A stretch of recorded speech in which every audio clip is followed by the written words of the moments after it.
Kodiak Bear destroys $120,000. Police armored truck injures 3 officers. May 9th, 2025.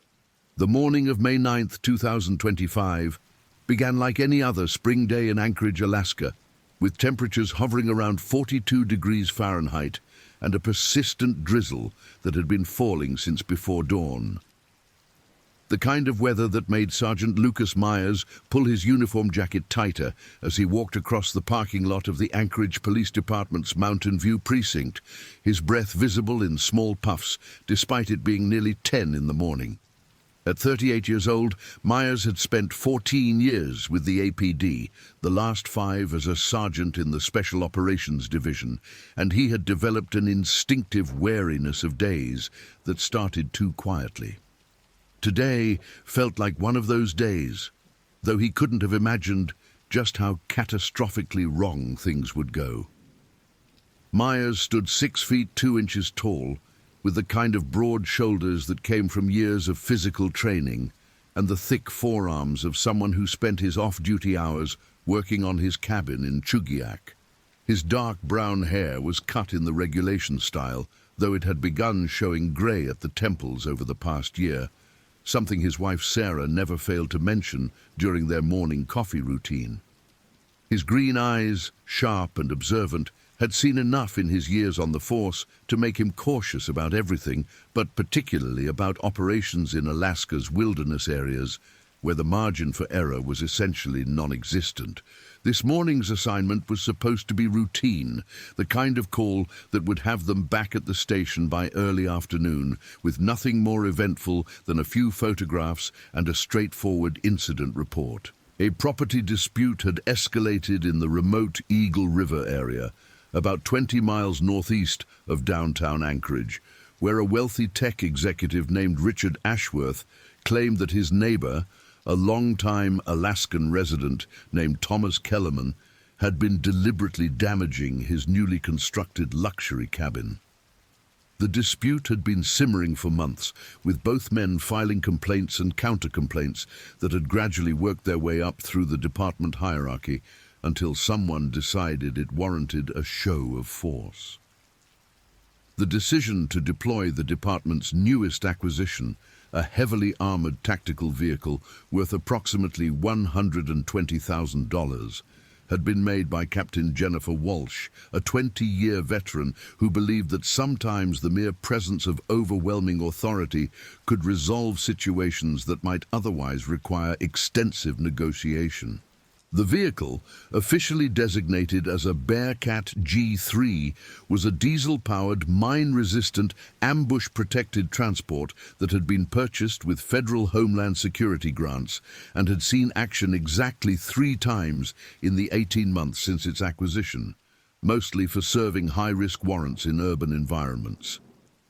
Officer Aaron Cole, 29 years old and approaching his 6th anniversary with the APD, had been the first to volunteer for the assignment when the call came down from Captain Walsh's office. Cole was a compact man, 5 feet 9 inches tall, with the kind of lean, wiry build that came from years of competitive cycling, a hobby he had maintained even after moving to Alaska from his native Colorado. His sandy brown hair was perpetually tousled, giving him a boyish appearance that belied his competence in high-stress situations, and his blue eyes held the kind of intense focus that made him an excellent marksman and an even better observer of human behavior. Cole had grown up in Grand Junction, Colorado, where his father worked as a forest ranger and his mother taught elementary school, and he had developed an early appreciation for the complexities of human-wildlife interaction that would prove crucial in the events to come. After graduating from Colorado State University with a degree in criminal justice and a minor in wildlife biology, he had initially planned to follow in his father's footsteps, but had been drawn to law enforcement by what he called the immediacy of police work. Alaska had appealed to him precisely because it offered the kind of environment where his wilderness skills would be relevant, and he had spent his off-duty hours exploring the vast network of trails and remote areas that surrounded Anchorage.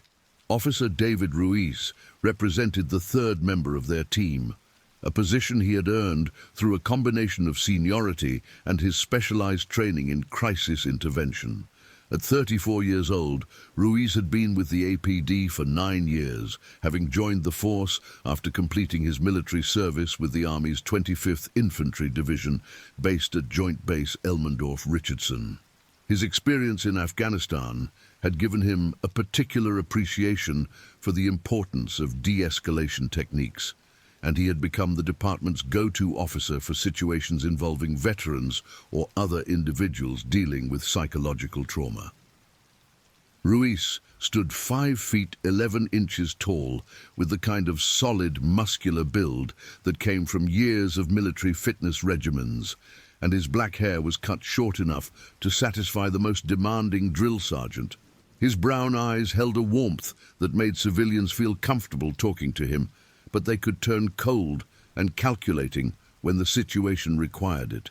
He had been born in San Antonio, Texas, to parents who had immigrated from Mexico in the 1980s, and he spoke fluent Spanish in addition to his native English, a skill that had proven valuable in Anchorage's increasingly diverse community.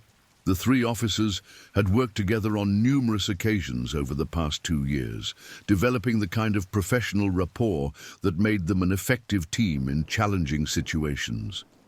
Myers appreciated Cole's analytical approach to problem solving and Ruiz's ability to connect with people who might otherwise be hostile to law enforcement. Cole valued Myers's experience and Ruiz's calming presence, while Ruiz trusted both men's judgment and their commitment to resolving situations with minimal use of force whenever possible. As they gathered around the Bearcat in the precinct parking lot that morning, reviewing the details of their assignment and checking their equipment, none of them could have anticipated that they were about to encounter a threat that their training had never adequately prepared them for. The file on Richard Ashworth described him as a 43-year-old software developer who had made a fortune designing applications for the petroleum industry and had used his wealth to purchase a 100-acre plot of land in one of Eagle River's most remote and expensive areas. His cabin, completed just 6 months earlier at a cost approaching $2 million, featured every conceivable luxury amenity while maintaining the rustic aesthetic that wealthy outsiders associated with authentic Alaskan living. Thomas Kellerman, by contrast, was a 61-year-old retired commercial fisherman who had owned his property for over 30 years, long before the area became attractive to wealthy transplants seeking wilderness retreats. His modest cabin sat on 40 acres of heavily forested land that bordered Ashworth's property along a meandering creek that had become the focal point of their dispute. Kellerman claimed that Ashworth's construction had altered the creek's flow pattern, damaging his property and threatening the salmon-spawning grounds that he had protected for decades. Ashworth countered that Kellerman had been deliberately sabotaging his property by cutting down trees that blocked scenic views and by allowing his dogs to roam freely across the property line. The situation had escalated the previous week when Ashworth installed a series of trail cameras and motion sensors around his property perimeter, only to discover that several of them had been destroyed within days of their installation. He accused Kellerman of vandalism and demanded that the police arrest him immediately, while Kellerman claimed that the cameras were an invasion of his privacy and that their destruction was probably the work of bears or other wildlife attracted by the electronic device's unfamiliar sounds and lights. Captain Walsh had assigned Myers and his team to conduct what she called a wellness check on both properties, with instructions to document any evidence of property damage and to mediate a resolution if possible.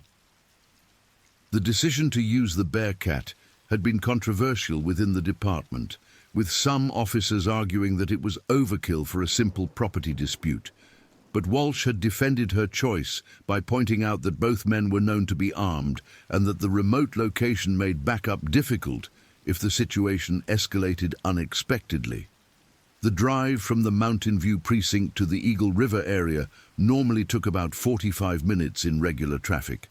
But the Bearcat's size and weight meant that they had to take a more circuitous route that avoided several bridges and overpasses with weight restrictions. Myers drove while Cole navigated, and Ruiz reviewed the case files one more time, looking for details that might help them understand the personalities they would be dealing with. The vehicle's interior was cramped and utilitarian, with bench seating for up to 10 officers and equipment storage areas that were currently filled with standard patrol gear, riot control equipment, and the specialized medical supplies that regulations required for operations in remote areas. The weather had begun to clear by the time they reached the Glen Highway, with patches of blue sky visible between the low-hanging clouds that had dominated the morning. The mountains surrounding Anchorage were partially obscured by fog, but the peaks that were visible still showed significant snow cover despite the advancing spring season. Cole noted that the temperature had risen to nearly 50 degrees, warm enough to make travel comfortable, but still cold enough to keep the bears that were emerging from hibernation somewhat sluggish and unpredictable. As they turned onto Eagle River Road and began the final phase of their journey into increasingly remote territory, Myers found himself thinking about the brief conversation he had shared with his wife Sarah that morning over coffee. She had been reading an article in the Anchorage Daily News about the increasing frequency of bear encounters in residential areas as development pushed further into traditional wildlife habitat, and she had expressed concern about his safety during wilderness operations. Myers had reassured her with the same confidence he always displayed, pointing out that his team was well-trained and properly equipped for any situation they might encounter, but something about the article had stayed with him as they drove deeper into the forest. The road to Ashworth's property was a private gravel lane that branched off from Eagle River Road about 15 miles from the highway intersection, winding through dense stands of spruce and birch trees that had not yet fully leafed out for the season.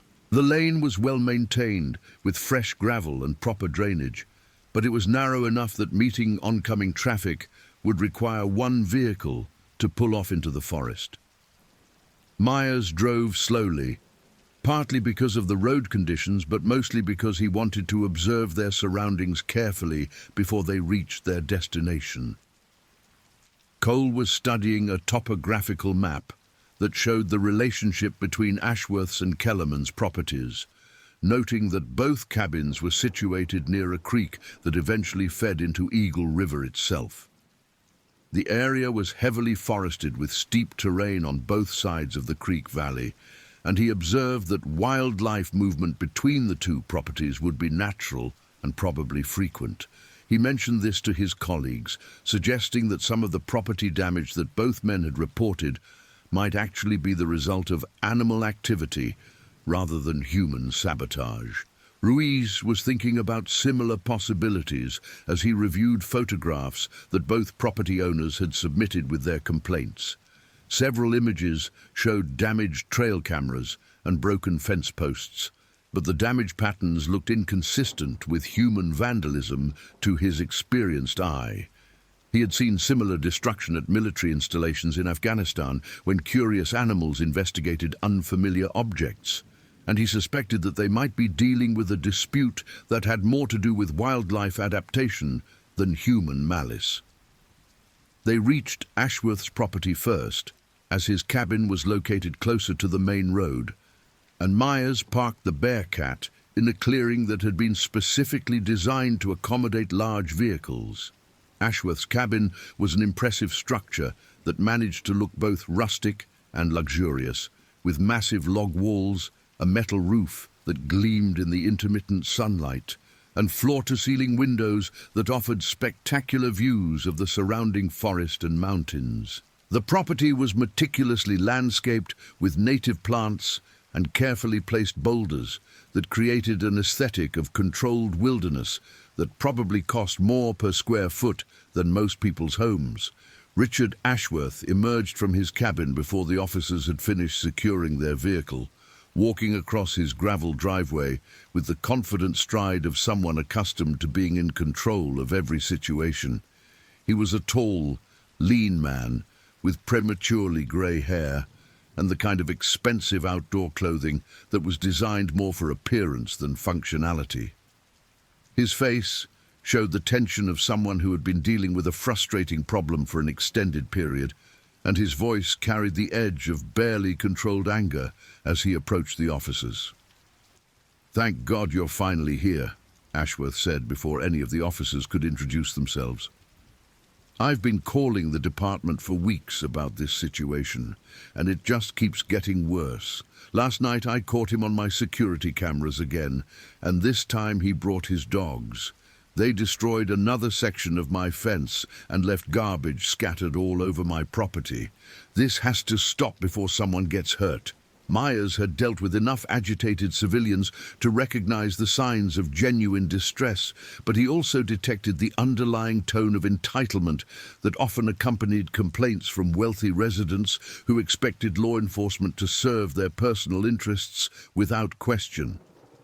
He introduced himself and his team while studying Ashworth's body language and listening carefully to the specific details of his complaints. "Mr. Ashworth, we're here to investigate your reports and to speak with your neighbor as well," Myers said in the calm, professional tone that he had developed over years of similar encounters. "We'll need to see the evidence you've collected and get a complete timeline of the incidents you've reported. But first, I need to understand the layout of your property and the specific areas where you've had problems." Ashworth led them on a tour of his property that took nearly an hour, pointing out damaged fencing, destroyed trail cameras, and areas where he claimed his neighbor's dogs had left tracks and waste. The destruction was real enough, but Myers found himself agreeing with Cole's earlier assessment that much of it looked more consistent with wildlife activity than human vandalism. Several of the damaged trail cameras showed what appeared to be claw marks, and the fence damage seemed to follow patterns that suggested large animals pushing through rather than deliberate cutting or breaking. "Mr. Ashworth," Cole said as they examined one of the destroyed cameras, "have you considered the possibility that bears or other wildlife might be responsible for some of this damage? These claw marks on the camera housing look consistent with bear activity, and the timing of the incidents coincides with bears emerging from hibernation." Ashworth's response was immediate and dismissive. "I've lived in Alaska long enough to know the difference between animal damage and human sabotage," he said with obvious irritation. "Besides, Kellerman practically admitted that he was behind it when I confronted him last week. He said that if I didn't like my cameras being destroyed, maybe I shouldn't have put them where they didn't belong." Ruiz was studying the scattered remains of what had been an expensive trail camera, noting that the destruction was thorough and violent, but also somewhat random, as if the perpetrator had been driven more by curiosity or frustration than by any systematic plan to damage the device. The metal housing was crushed and twisted, but there were no tool marks that would suggest deliberate sabotage with hammers or other implements. Instead, the damage looked like what might result from a powerful animal investigating an unfamiliar object and becoming increasingly aggressive when it failed to understand or escape from it. "Mr. Ashworth, do you have any experience with bear behavior?" Ruiz asked, trying to frame the question in a way that wouldn't immediately trigger a defensive response. "I'm asking because some of the damage patterns we're seeing here are very consistent with bear investigation behavior, particularly during the spring when they're establishing new territory patterns after hibernation." The conversation continued for another 20 minutes as Ashworth showed them additional areas of damage and explained his theory that Kellerman was conducting a deliberate campaign of harassment designed to force him to abandon his property. His evidence was primarily circumstantial, based on the timing of incidents and his interpretation of ambiguous statements that Kellerman had made during their few direct confrontations. He had no video footage of Kellerman actually damaging his property, despite having an extensive security camera system. and his motion sensors had failed to capture clear images of any human intruders. Myers was beginning to form a preliminary assessment of the situation when they heard the sound of an approaching vehicle on the gravel road that connected Ashworth's property to Kellerman's cabin. The sound was different from what they would expect from a passenger car or truck, more like the rumbling of heavy equipment or a large motorcycle, and all three officers instinctively turned toward the road to identify the source of the noise. What appeared through the trees was an ancient Jeep Wagoneer that had been modified with oversized tires, additional ground clearance, and what appeared to be a homemade brush guard welded to the front bumper. The vehicle was painted in a faded camouflage pattern that had probably been applied decades earlier, and it moved with the deliberate slowness of something that was built for rugged terrain rather than speed. The driver was invisible behind tinted windows that were covered with a layer of mud and forest debris that suggested frequent off-road travel. "That's him," Ashworth said with obvious distaste. "That's Thomas Kellerman. He probably saw your truck and decided to come over here to cause more trouble. I hope you're prepared to arrest him, because I'm not going to tolerate any more of his threats and intimidation." The Jeep stopped about 50 feet away from where the officers and Ashworth were standing, and the engine shut off with a rattling wheeze that suggested mechanical problems. The driver's door opened slowly, and Thomas Kellerman climbed out with the careful movements of someone whose joints had been stiffened by years of physical labor and cold weather. He was a compact, weathered man who looked older than his 61 years, with grey hair that hung past his shoulders and a beard that reached almost to his chest. His clothing consisted of worn jeans, a flannel shirt that had seen better decades, and boots that were caked with mud and what might have been fish scales.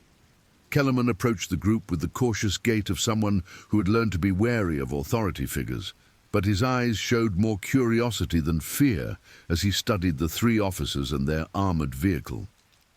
He nodded politely to Myers and waited to be addressed before speaking, a courtesy that suggested more respect for law enforcement than Ashworth's complaints had indicated.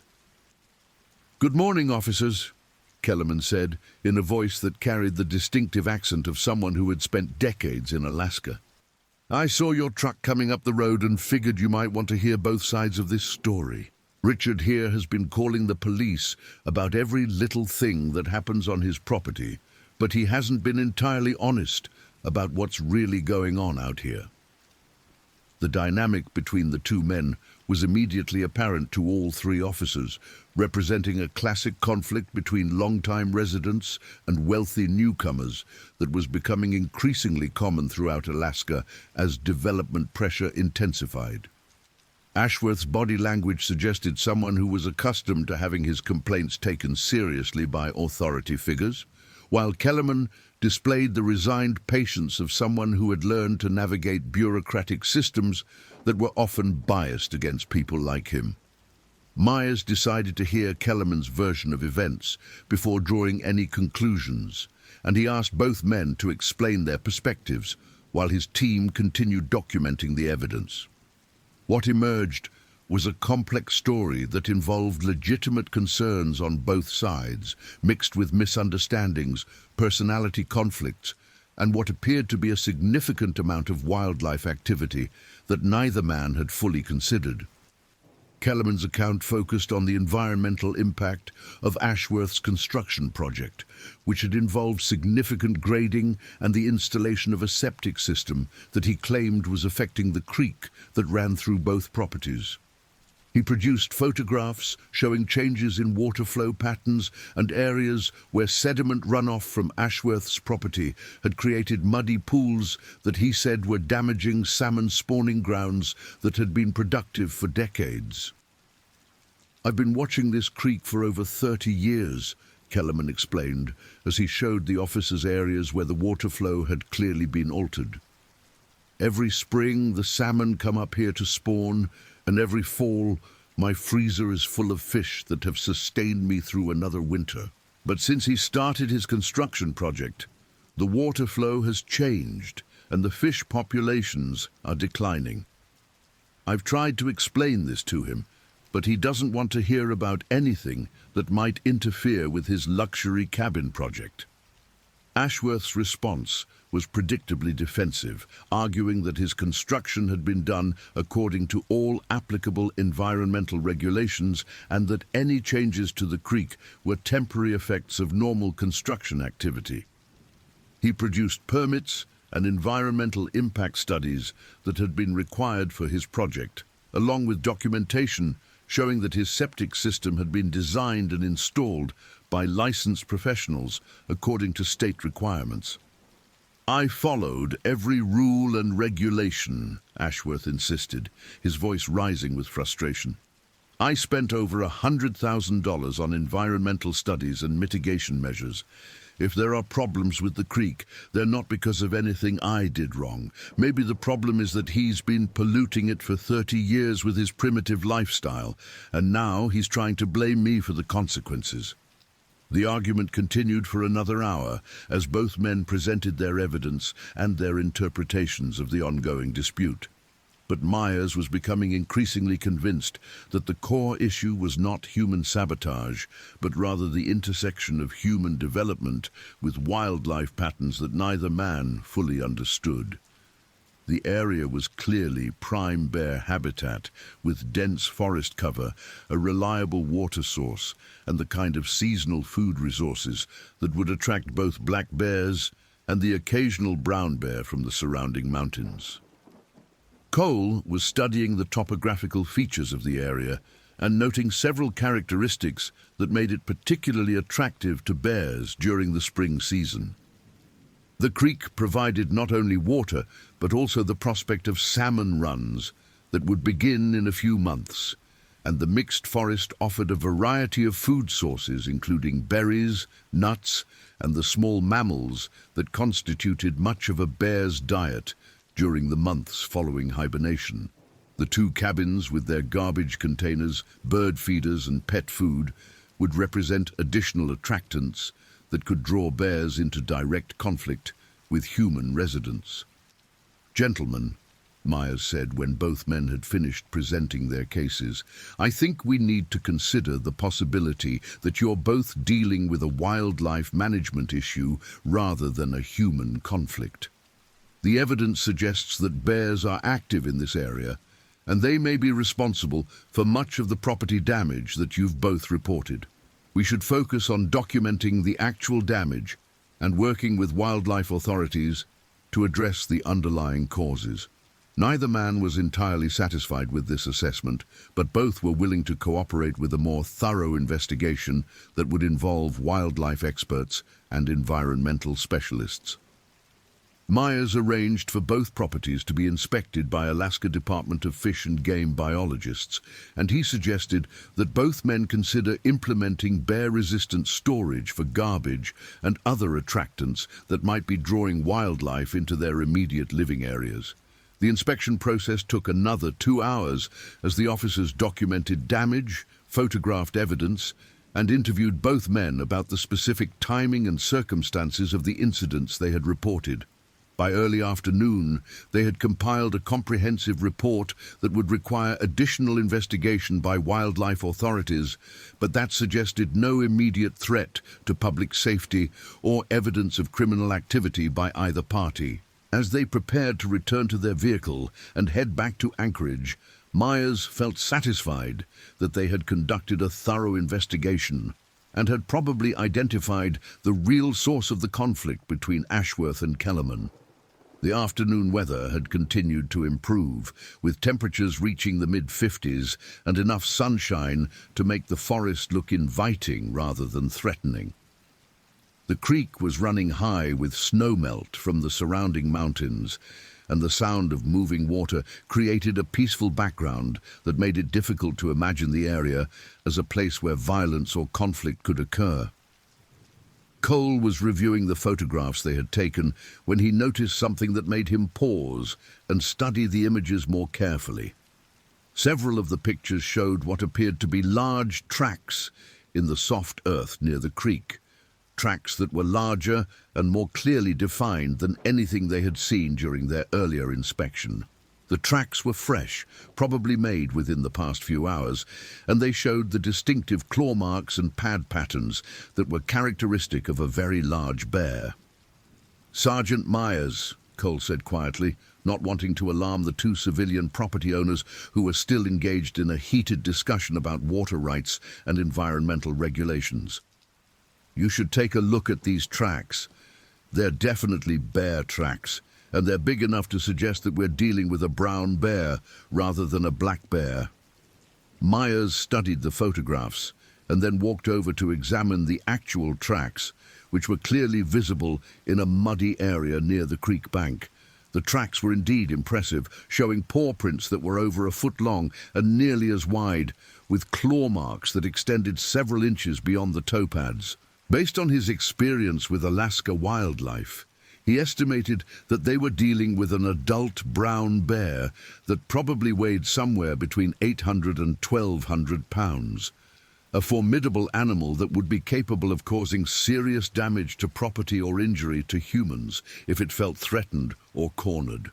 Ruiz joined them in examining the tracks and noted additional details that suggested the bear had been in the area recently and had been investigating both properties. There were tracks leading toward Ashworth's cabin as well as toward Kellerman's property, and the spacing and depth of the impressions suggested that the animal had been moving deliberately rather than simply passing through the area on its way to somewhere else. "We need to notify Fish and Game immediately," Myers said as he used his radio to contact the appropriate authorities. "And we should probably advise both property owners to take additional precautions until wildlife officials can assess the situation and determine whether this bear represents an immediate threat." The radio call to Alaska Department of Fish and Game connected them with Sarah Chen, a wildlife biologist who specialized in bear management and who was familiar with the Eagle River area. Chen listened to their description of the tracks and the recent property damage, and she agreed that the evidence suggested the presence of a large brown bear that was probably establishing territory patterns after emerging from hibernation. "Brown bears in that area can get pretty aggressive during the spring," Chen explained over the radio. "They're hungry after hibernation, and they're also establishing dominance patterns that can make them more likely to investigate human activity.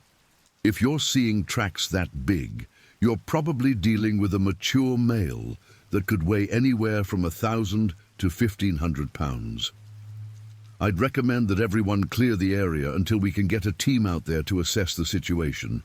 Myers relayed this information to Ashworth and Kellerman, both of whom received the news with the mixture of concern and skepticism that was typical of people who lived in bear country but had never experienced a direct encounter with a large predator. Ashworth was particularly resistant to the suggestion that he should leave his property, arguing that he had invested too much money in his cabin to abandon it because of an animal that might not even represent a real threat. "I've got a security system and firearms," Ashworth said, with the confidence of someone who had never tested either against a determined bear.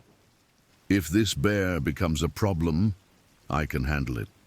Besides, how do we even know it's still in the area? These tracks could be days old." Kellerman was more receptive to the wildlife biologist's advice, having lived in Alaska long enough to develop a healthy respect for brown bears and their capabilities. He agreed to monitor the situation carefully and to avoid the areas where tracks had been found, but he also expressed skepticism about leaving his property unattended when there was still disagreement about the cause of the recent damage. "I've been dealing with bears for 30 years, Kellerman said thoughtfully. "Most of the time they'll avoid human contact if you give them space and don't leave food sources around. But a bear this size, moving around in broad daylight, that could be a different situation.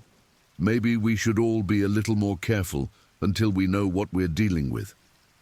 The discussion was interrupted by a sound that made all 5 men freeze in place and turn toward the forest that separated them from the creek.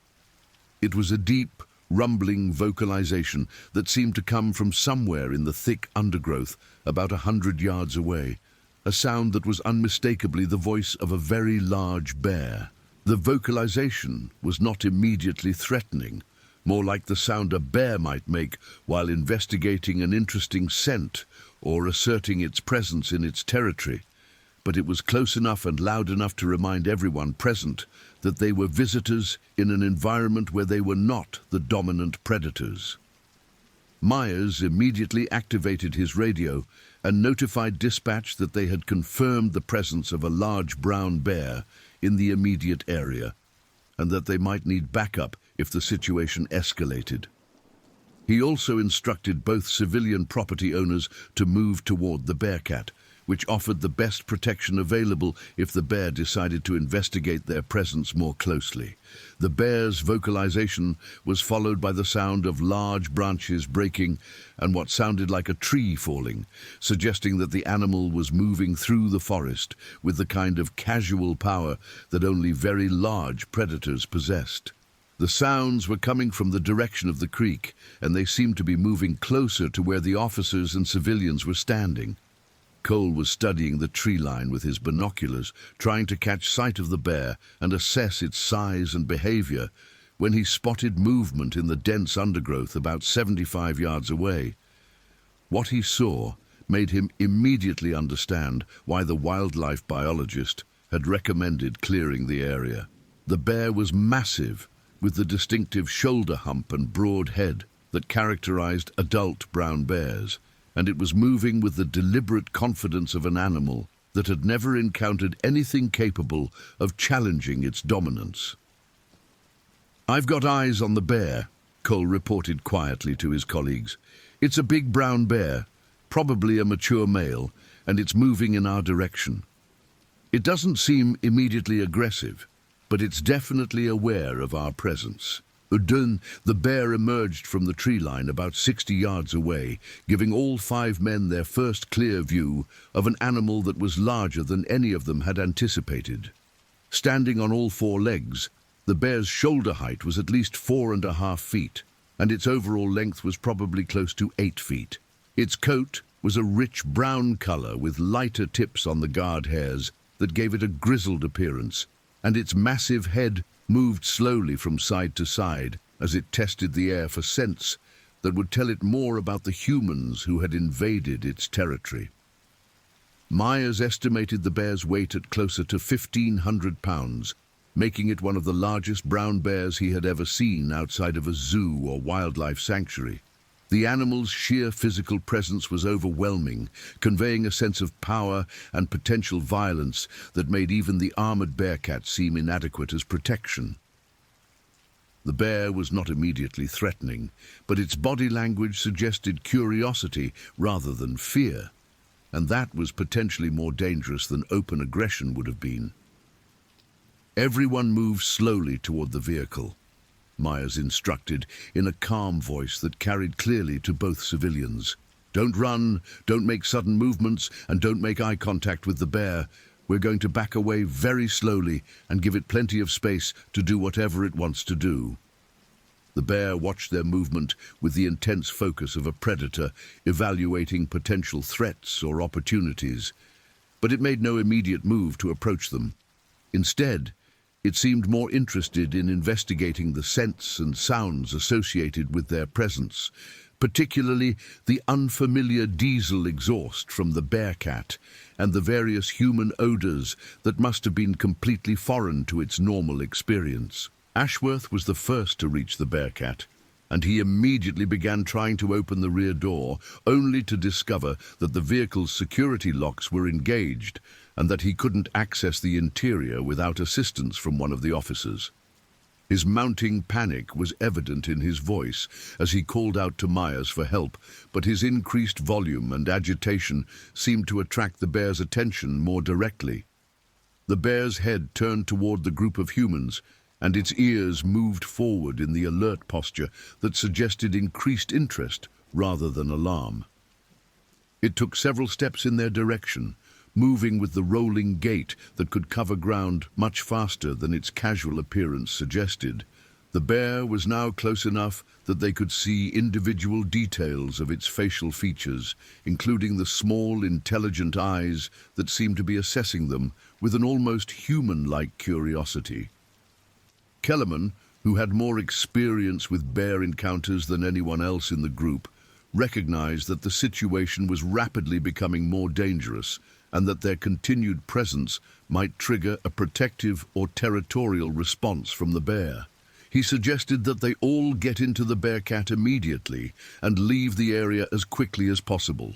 But his recommendation was complicated by the fact that the vehicle's design made it difficult to enter quickly or to see clearly once everyone was inside. "This bear is way too comfortable around humans," Kellerman said quietly as Myers worked to unlock the Bearcat's doors. "Normal bears would have run off as soon as they saw us, but this one is treating us like we're part of the landscape. That could mean it's had positive experiences with humans before, and that's not necessarily a good thing for us." The bear continued its approach, now close enough that they could hear its breathing and see the massive claws that extended several inches from each toe. The animal was showing no signs of aggression, but its sheer size and proximity made every movement seem potentially threatening. When it stopped about 30 feet away and reared up on its hind legs to get a better view of the humans and their vehicle, its full size became apparent for the first time. Standing upright, the bear was over 9 feet tall, with massive shoulders and forearms that were easily twice the size of a strong human's torso. Its head was enormous, with jaws that could easily crush bones, and teeth that were designed for both tearing flesh and cracking nuts. The bear's upright posture was not inherently threatening, as bears often stood up simply to get a better view of their surroundings, but the animal's obvious comfort with human presence suggested that it had lost the natural wariness that kept most bears safely away from people. Cole was fumbling with his camera, trying to document the encounter while also maintaining awareness of the bear's movements and position relative to their escape route. The photographs he managed to capture would later prove crucial in helping wildlife authorities identify the specific animal and understand its behavior patterns, but at the moment his primary concern was ensuring that everyone reached safety before the bear's curiosity turned into something more dangerous. Ruiz was thinking about his military training and trying to assess their tactical options if the situation continued to deteriorate. The Bearcat offered excellent protection against small arms fire and explosive devices, but its design had never been tested against a determined attack by a large predator. The vehicle's windows were bullet-resistant rather than bulletproof, and he suspected that the bear's claws and teeth might be capable of damaging seals and penetrating materials that were designed to stop human weapons rather than natural predators. Myers finally succeeded in unlocking the Bearcat's doors, and he began directing the others to enter the vehicle in an orderly fashion that would minimize noise and sudden movements. Ashworth was the first to climb inside, followed by Kellerman, who moved with the careful deliberation of someone who understood that panic could trigger an attack. Cole and Ruiz maintained their positions outside the vehicle, while Myers ensured that the civilians were secure. The bear had dropped back to all 4 legs and was now investigating the area where the humans had been standing, sniffing the ground and pawing at spots where their scent was strongest. Its behavior suggested intense curiosity about these unfamiliar creatures and their strange vehicle, and it seemed to be conducting a thorough investigation of everything they had touched or stepped on during their visit to the area. "Sergeant, we need to get moving," Cole said quietly as he backed toward the Bearcat while keeping his eyes on the bear. "This animal is way too interested in us, and I don't think our presence is helping the situation. If we leave now, it will probably go back to whatever it was doing before we arrived." Myers agreed with Cole's assessment, but he was concerned about the logistics of starting the Bearcat and backing out of the clearing while maintaining visual contact with a bear that was now close enough to reach the vehicle in a few quick strides.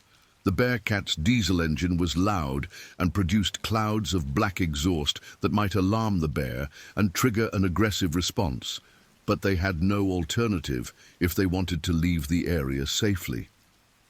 As Myers climbed into the driver's seat and prepared to start the engine, the bear's attention focused on the vehicle itself, which represented the largest and most unfamiliar object in its immediate environment. The animal approached the Bearcat with obvious curiosity, sniffing at the tires and bumper assembly, while the humans inside watched through bulletproof windows that suddenly seemed inadequate for their current situation. The bear's investigation of the vehicle was thorough and methodical, suggesting intelligence and problem-solving abilities that were more sophisticated than any of the officers had anticipated. It tested the vehicle's stability by pushing against the side panels with its shoulder, producing a rocking motion that was clearly felt by the occupants inside. It examined the wheel wells and undercarriage areas, apparently trying to understand how this large, noisy creature fit into its understanding of the natural world. When Myers turned the ignition key and the Bearcat's diesel engine roared to life, the bear's reaction was immediate and dramatic. Instead of retreating from the unfamiliar noise, the animal seemed to interpret the engine sound as some kind of challenge or territorial display. It reared up on its hind legs again and vocalized loudly, producing a roar that was audible even over the diesel engine and that made all 5 men inside the vehicle realize that they were dealing with an animal that was not intimidated by human technology. The bear's aggressive display was followed by a direct attack on the vehicle that caught everyone completely off guard. Using its massive forearms and claws, the bear began attacking the Bearcat's front end, focusing its assault on the headlights, grille, and front bumper assembly. The sound of metal being torn and glass breaking was clearly audible inside the vehicle, and the impact of the bear's blows was strong enough to rock the entire vehicle back and forth. Myers tried to put the Bearcat in reverse and back away from the bear, but the animal's attack was so violent and sustained that he couldn't maintain control of the vehicle while it was being battered from the front. The bear seemed to interpret the vehicle's movement as further provocation, and it intensified its attack, using its full body weight to slam into the front of the vehicle while continuing to tear at any component that was within reach of its claws. "This is not normal bear behavior," Kellerman shouted over the noise of the attack and the straining diesel engine. "I've never seen a bear attack a vehicle like this. Something is seriously wrong with this animal." Cole was trying to radio for backup and emergency assistance, but the bear's assault on the vehicle was making it difficult to maintain radio contact with dispatch. The animal's roars and the sound of breaking metal and glass created a cacophony that made communication nearly impossible, and the rocking motion of the vehicle made it difficult to operate the radio equipment effectively. Ruiz was studying the bear's attack patterns and trying to predict its next move when he realized that the animal was working its way around toward the side of the vehicle, apparently looking for a way to access the humans inside. The bear's intelligence was becoming increasingly apparent as it tested different approaches to the vehicle and adjusted its tactics based on the results of each attempt. The situation became critical when the bear managed to get its claws under the edge of the driver's side door and began trying to pry it open. The Bearcat's security features were designed to prevent human intruders from gaining access, but they had never been tested against an animal with the bear's combination of size, strength, and determination. The door frame began to bend under the pressure of the bear's assault, and hairline cracks appeared in the bullet-resistant window glass.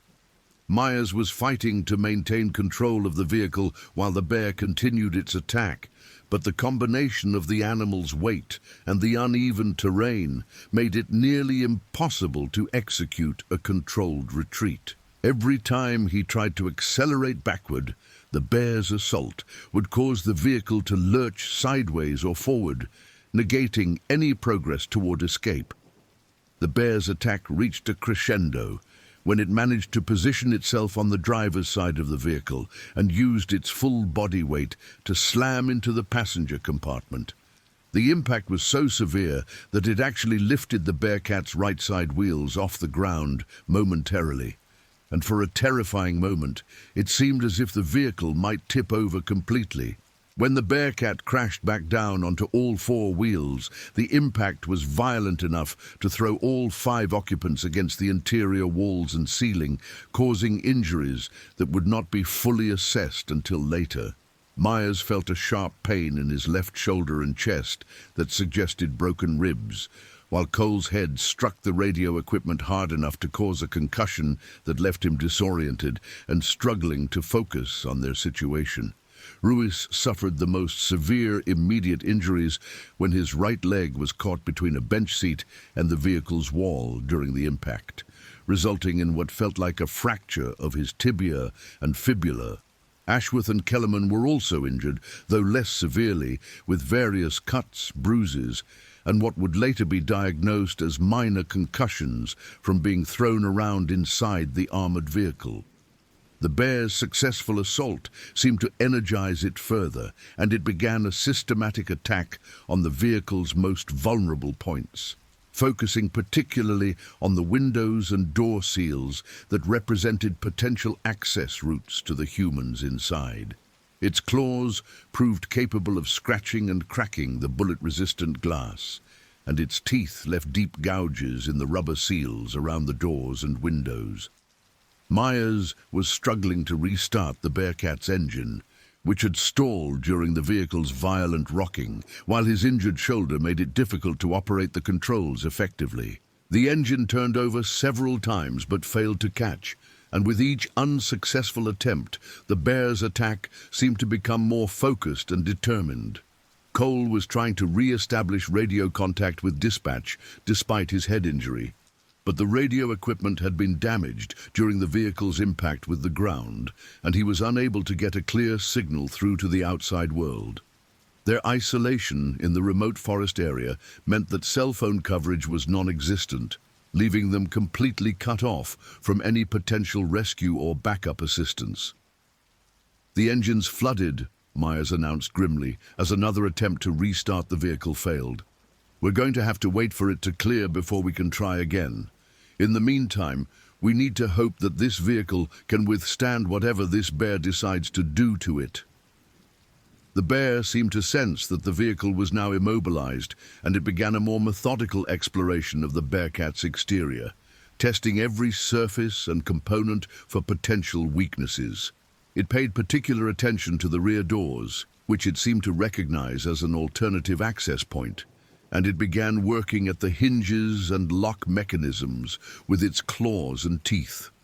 Ruiz was doing his best to ignore the pain from his injured leg while he helped Myers and Cole assess their situation and develop a plan for escape or survival until help could arrive. The bear's continued assault on the vehicle was gradually weakening its structural integrity, and they could see that some of the door seals were beginning to fail under the pressure of the animal's attack. "We need to consider the possibility that this vehicle isn't going to protect us indefinitely," Ruiz said, as calmly as he could manage while watching the bear tear at the rear door seals. "If that bear gets inside, we're going to be in serious trouble. We need backup, and we need it now." Ashworth was in a state of near panic. His earlier confidence in his ability to handle wildlife threats completely evaporated in the face of the bear's overwhelming physical power and apparent determination to reach them. He was shouting suggestions and demands that made no sense in their current situation, adding to the stress and confusion inside the already cramped vehicle. Kellerman, despite his own injuries, was trying to understand the bear's behavior and predict its next move based on his decades of experience with Alaska wildlife. He was puzzled by the animal's persistence and aggression, which seemed to go far beyond normal territorial or defensive responses to human presence. "This isn't right," Kellerman said, as he watched the bear methodically testing the vehicle's defenses. Even the most aggressive brown bear should have lost interest by now and moved on to something else. This animal is acting like it's defending something specific, or like it's been conditioned to associate humans with food or some other positive reward. The bear's behavior became even more alarming when it began climbing onto the bearcat's roof, using its claws to maintain traction on the metal surface while it explored this new vantage point. The sound of the animal's weight moving across the roof was clearly audible inside the vehicle, and the metal panels began to buckle and deform under the pressure of 1,500 pounds of determined predator. Myers realized that the bear's position on the roof represented a critical escalation of their danger, as the animal was now positioned to attack the vehicle's most vulnerable points from above. The roof hatches and ventilation systems that were designed to provide emergency access and air circulation were not built to withstand assault from a large predator, and he could see that the bear was already investigating these potential entry points. The situation reached a crisis point when the bear discovered the bearcat's emergency escape hatch, which was designed to allow occupants to exit through the roof if the doors became blocked or damaged. The bear's investigation of this hatch was methodical and persistent, and it quickly became apparent that the locking mechanism was not strong enough to resist the animal's efforts to open it. "It's trying to get in through the roof hatch," Cole reported, his voice tight with pain and fear as he watched the bear's claws work at the hatch mechanism. "The locks are starting to give way. We need to do something now, or this thing is going to be inside the vehicle with us." Myers made the decision to attempt another engine start, hoping that the diesel had cleared enough to catch and that they could escape before the bear succeeded in opening the roof hatch. The engine turned over slowly, coughed several times, and finally caught with a roar of black exhaust that seemed to further antagonize the bear on the roof. The bear's response to the restarted engine was to intensify its assault on the roof hatch, using its full weight and strength to tear at the locking mechanism while roaring its displeasure at the noise and vibration from below. The hatch began to buckle and separate from its frame, creating a gap that allowed them to see portions of the bear's massive claws as it worked to widen the opening. Myers put the bearcat in reverse and began backing away from the clearing as quickly as the terrain would allow, hoping that the vehicle's movement would convince the bear to abandon its position on the roof. Instead, the animal seemed to interpret the movement as further evidence that its prey was trying to escape, and it redoubled its efforts to gain access to the passenger compartment. The drive back toward the main road became a nightmare of careful navigation through dense forest, while a 1,500-pound predator continued its assault on their vehicle from above. Myers had to balance the need for speed with the requirement to avoid trees and obstacles that could cause the vehicle to roll or become stuck, all while dealing with the pain from his injured shoulder and the constant distraction of the bear's attack. Cole was trying to navigate while dealing with a concussion that made it difficult to focus on the map and compass readings that were necessary to find their way back to safety. The bear's continued presence on the roof made it impossible to use the vehicle's GPS system or other electronic navigation aids, and the forest canopy blocked most satellite signals anyway. Ruiz was doing his best to monitor the bear's activities and warn Myers of any changes in the animal's behavior that might indicate an imminent breakthrough into the passenger compartment. The roof hatch was continuing to weaken under the bear's assault, and he could see that it would probably fail completely within the next few minutes if they couldn't find a way to dislodge the animal. The bear's persistence was unlike anything any of them had ever experienced or heard described in their training or previous encounters with wildlife. Normal brown bear behavior would have involved a brief investigation followed by withdrawal once the animal determined that the humans represented neither a threat nor a food source. But this bear seemed determined to access the vehicle's occupants regardless of the effort required. "There's something seriously wrong with this animal," Kellerman repeated as he watched the bear continue its methodical assault on their defenses. This isn't normal territorial behavior or even normal aggression. This bear is acting like it's been trained to attack humans, or like it's protecting something that we can't see. The possibility that the bear might be defending cubs or a food cache had occurred to all three officers, but the animal's behavior seemed too focused and persistent for a simple defensive response. If the bear had been protecting cubs, it would have been more likely to drive them away from the area rather than pursue them with such determination. If it had been defending a food source, it would have been more likely to remain near that source rather than following them as they retreated. Myers was beginning to suspect that they were dealing with a bear that had been conditioned to associate humans with food through previous encounters with campers, hunters, or other visitors to the area. Bears that lost their natural fear of humans often became increasingly aggressive in their attempts to obtain food, and they could develop the kind of persistent, methodical behavior that they were witnessing. The vehicle's progress through the forest was agonizingly slow, partly because of the difficult terrain, but mostly because Myers was trying to avoid any sudden movements or impacts that might help the bear break through the weakening roof hatch. Every tree branch that scraped against the vehicle's sides, every rock that caused the wheels to bounce, every turn that required sudden steering inputs seemed to provide the bear with additional leverage for its continuing assault. The bear's intelligence was becoming increasingly apparent as it adjusted its tactics based on the vehicle's movements and the changing conditions of its attack. When the bearcat passed under low-hanging branches, the bear used them for additional leverage, pulling against the tree limbs while pushing against the roof hatch with its powerful hind legs. When the vehicle tilted to one side while navigating uneven terrain, the bear shifted its weight to take advantage of the changed angles and stress points. After what seemed like hours, but was probably only 20 minutes, they reached a section of the forest where the trees were more widely spaced and the ground was more level, allowing Myers to increase their speed slightly. The bear seemed to sense that its opportunity was slipping away, and it made one final, desperate assault on the roof hatch that finally succeeded in tearing the mechanism completely away from its mounting points.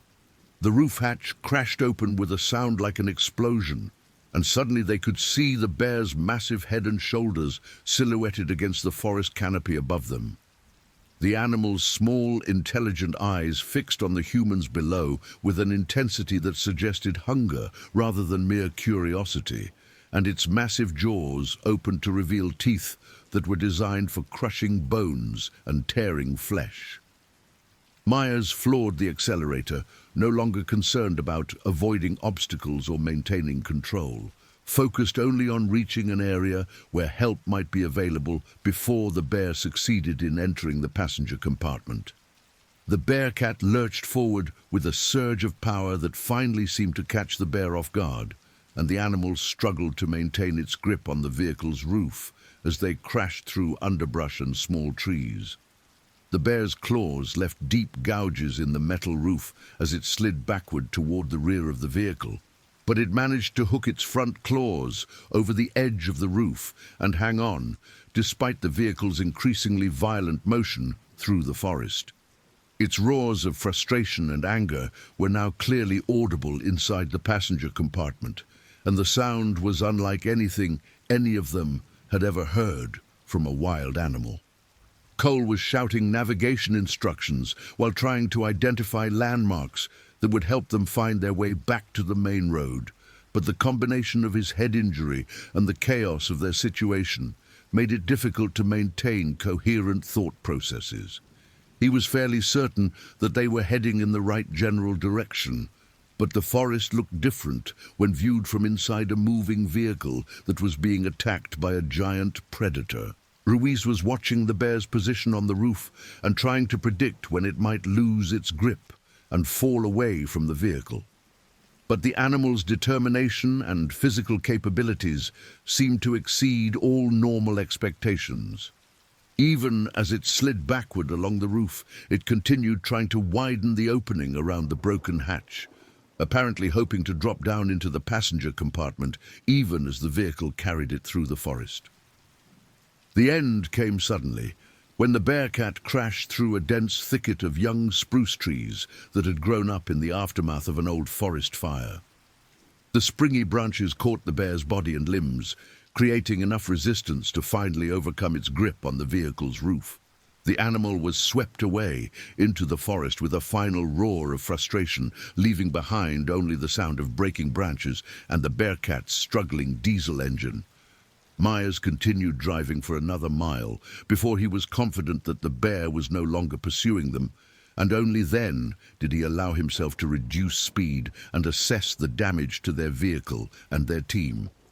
The Bearcat was still mobile, but its front end was severely damaged. The roof hatch was completely destroyed, and there were claw marks and dents covering virtually every surface that the bear had been able to reach. More importantly, all 5 occupants of the vehicle were injured to varying degrees, with Ruiz's leg injury being the most serious and requiring immediate medical attention. Myers and Cole were also in significant pain from their injuries, and both civilian property owners were showing signs of shock and possible concussion from the violent encounter. When they finally reached the main road and were able to re-establish radio contact with dispatch, the initial report of their encounter was met with disbelief and requests for clarification. The idea that a brown bear had successfully attacked and nearly destroyed an armored police vehicle seemed so improbable that the dispatcher initially assumed that they were reporting some kind of equipment malfunction or human attack. It was only when Myers transmitted a detailed account of the encounter, complete with descriptions of the bear's size and behavior, that the dispatch center began to understand the severity of their situation and initiated the emergency response protocols that would bring medical assistance and wildlife management experts to their location. The rescue operation that followed their escape from the bear would involve multiple agencies and dozens of personnel. But it would also raise troubling questions about the bear's behavior and the possibility that other similar encounters might occur as human development continued to expand into traditional wildlife habitat. The photographs that Cole had managed to capture during the initial encounter would prove crucial in identifying the specific animal and understanding its unusual aggression toward humans and their vehicles. Dr. Rebecca Martinez had been Alaska Department of Fish and Game's senior bear management specialist for 8 years, but she had never received a report quite like the one that came through her emergency contact system on the afternoon of May 9th.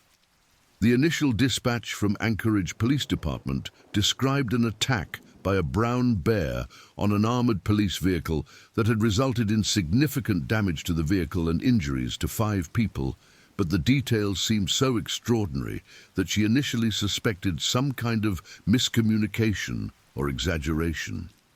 Martinez was a compact, energetic woman in her mid-40s who had spent most of her career studying bear behavior and developing strategies for managing human-wildlife conflicts throughout Alaska.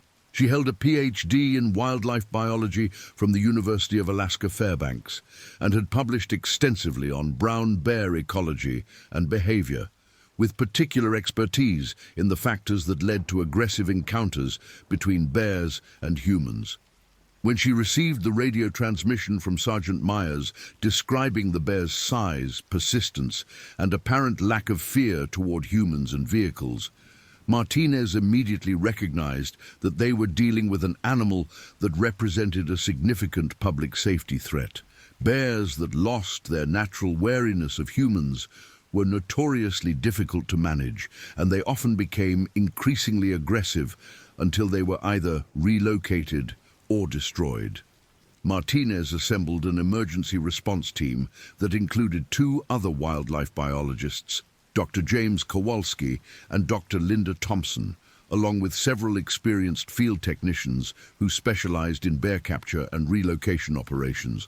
The team also included representatives from the Alaska State Troopers and the Anchorage Police Department, as well as paramedics and emergency medical technicians who would be responsible for treating the injured officers and civilians. Dr. Kowalski was a bear behavior specialist who had spent 20 years studying the psychological factors that influenced bear aggression, and he was particularly interested in the reported persistence of the bear's attack on the police vehicle. Normal brown bear behavior involved brief, explosive encounters that typically lasted only a few minutes. But the description of a sustained assault lasting over an hour suggested either abnormal behavior patterns or some kind of conditioning that had modified the animal's natural responses. Dr. Thompson specialized in bear ecology and population dynamics, and she was concerned about the implications of such an aggressive encounter in an area that was experiencing increasing residential development. If the bear represented a threat to human safety, it would need to be captured or destroyed. But if its behavior was the result of environmental factors that affected other bears in the area, they might be facing a much larger management challenge. The emergency response team reached the location where Myers and his team had escaped from the bear about 2 hours after the initial incident, and they immediately began documenting the scene and searching for evidence that would help them understand the bear's behavior and motivations. What they found exceeded their expectations in terms of both the extent of the damage and the unusual characteristics of the bear's activities. The clearing where the initial encounter had occurred showed clear evidence of the bear's presence, including tracks, scat, and areas where vegetation had been disturbed by the animal's movements. The tracks confirmed Myers's estimate of the bear's size, with paw prints that measured over 14 inches in length and showed claw marks that extended up to 6 inches beyond the toe pads. More significantly, the pattern of the bear's tracks suggested that it had been in the area for an extended period before the police officers arrived, and that it had been systematically investigating both Ashworth's and Kellerman's properties. The tracks showed that the bear had approached both cabins closely enough to investigate garbage containers, bird feeders, and other potential food sources, but there was no evidence that it had actually damaged property or attempted to enter any buildings. Dr. Martinez was puzzled by this combination of behavior patterns, which suggested an animal that was curious about human activity but not necessarily aggressive toward property or structures. The bear's subsequent attack on the police vehicle seemed inconsistent with its earlier, more cautious investigation of the residential areas, and she began to suspect that something about the officers' presence or their vehicle had triggered an unusual response. "This doesn't fit normal brown bear behavior patterns," Martinez told her colleagues as they examined the evidence at the scene. The bear was obviously comfortable in this area and familiar with human presence, but its attack on the vehicle was way beyond anything we typically see. There's something specific about that encounter that triggered an extreme response. Dr. Kowalski was studying photographs of the damaged bear cat that had been transmitted from the hospital where the injured officers were being treated, and he was struck by the systematic nature of the bear's assault on the vehicle. Rather than the random, explosive attack that might be expected from a startled or defensive animal, the damage patterns suggested a methodical investigation that had escalated into a determined effort to gain access to the vehicle's occupants. "Look at these claw marks on the door frames," Kowalski said as he showed the photographs to his colleagues. This bear was testing the vehicle's defenses and adjusting its tactics based on what it found. This is problem-solving behavior, not random aggression. This animal was treating the vehicle and its occupants as some kind of puzzle that it was determined to solve. Dr. Thompson was more concerned about the immediate public safety implications of having such a large, aggressive bear active in an area with increasing residential development. The properties owned by Ashworth and Kellerman were part of a broader trend toward luxury cabin construction in remote areas that had traditionally been wilderness habitat, and the potential for similar encounters was growing as more people moved into bear country. "We need to locate this bear immediately and assess whether it can be safely relocated or whether it represents an ongoing threat that requires lethal management, Thompson said, as the team prepared to begin tracking the animal through the forest.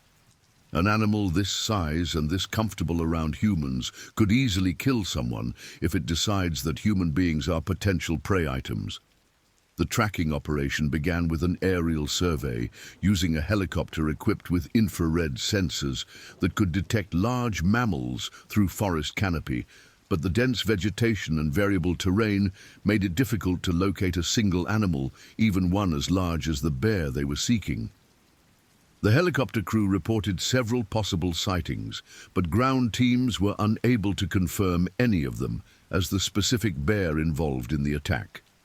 Ground tracking proved more productive, as the bear's size and weight left clear signs of its passage through the forest that experienced trackers could follow even hours after the animal had passed through an area.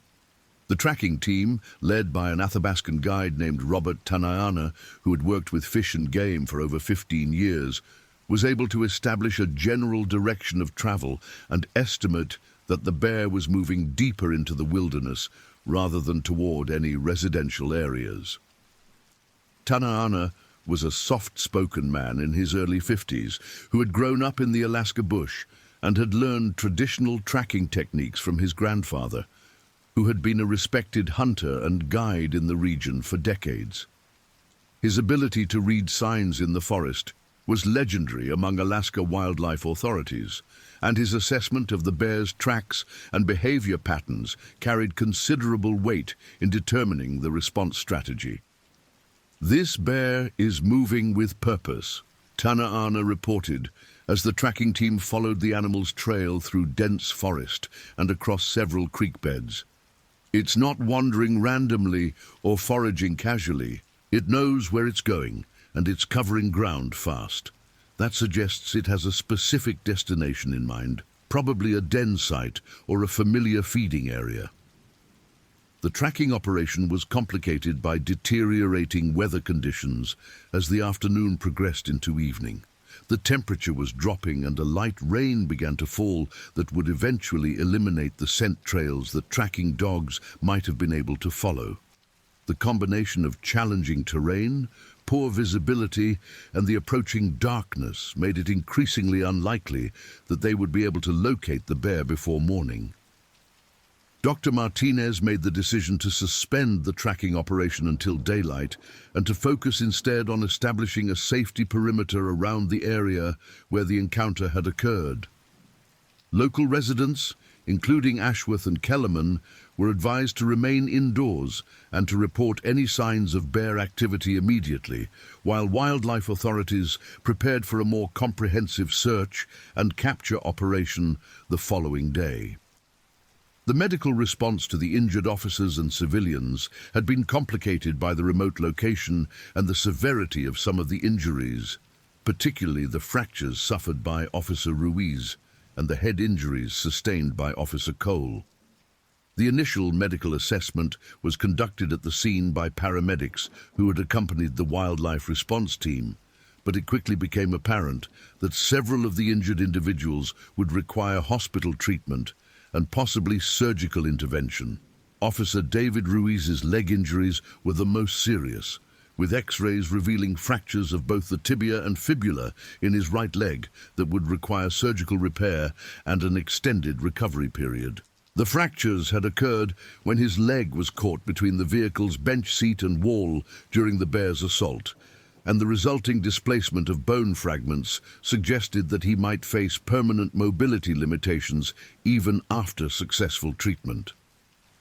Sergeant Lucas Myers's shoulder and chest injuries included 3 fractured ribs and a separated shoulder that caused severe pain and limited mobility in his left arm.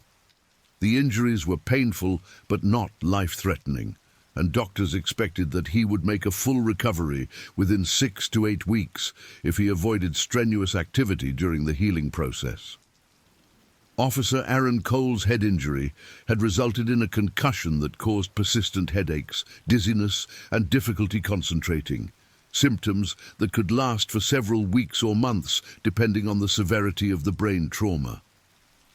Neurological testing revealed no evidence of permanent brain damage, but doctors recommended an extended period of rest and monitoring to ensure that no complications developed. Richard Ashworth had suffered a minor concussion and various cuts and bruises from being thrown around inside the vehicle, but his injuries were relatively minor and required only outpatient treatment. His psychological response to the encounter was more significant, with clear signs of post-traumatic stress that would require counseling and possibly medication to address effectively. Thomas Kellerman had also sustained minor physical injuries, but his decades of experience with Alaska wildlife had prepared him psychologically for dangerous encounters, and he showed fewer signs of lasting trauma than the other civilians involved in the incident. His observations about the bear's unusual behavior would prove valuable to wildlife authorities as they developed their response strategy. Dr. Sarah Chen, the wildlife biologist who had initially advised the officers to evacuate the area, arrived at the hospital that evening to interview the survivors and gather additional information about the bear's behavior and appearance. Her assessment of their descriptions confirmed that they had encountered an unusually large and aggressive brown bear that posed a significant threat to public safety. Based on the size estimates and behavior descriptions, we're dealing with a mature male brown bear that probably weighs between 14 and 1,600 pounds, Chen explained to hospital staff and law enforcement officials who had gathered to assess the situation. An animal that size is capable of killing a human being with a single swipe of its paw, and the fact that it showed no fear of humans or vehicles suggests that it may have lost the natural wariness that normally keeps bears away from people.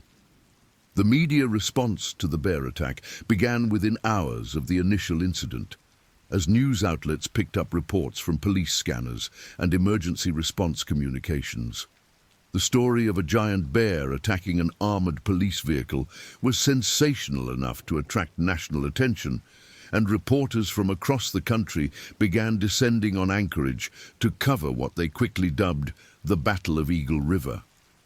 Local television stations interrupted regular programming to provide live coverage of the emergency response operation, while national cable news networks featured the story as a prime example of the ongoing conflict between human development and wildlife habitat in Alaska.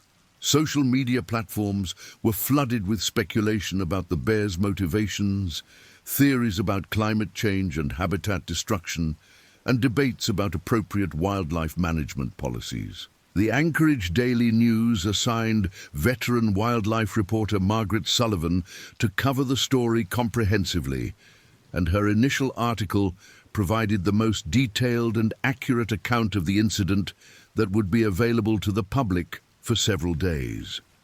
Sullivan had covered Alaska wildlife issues for over 20 years, and she understood the complex factors that could lead to aggressive encounters between humans and large predators.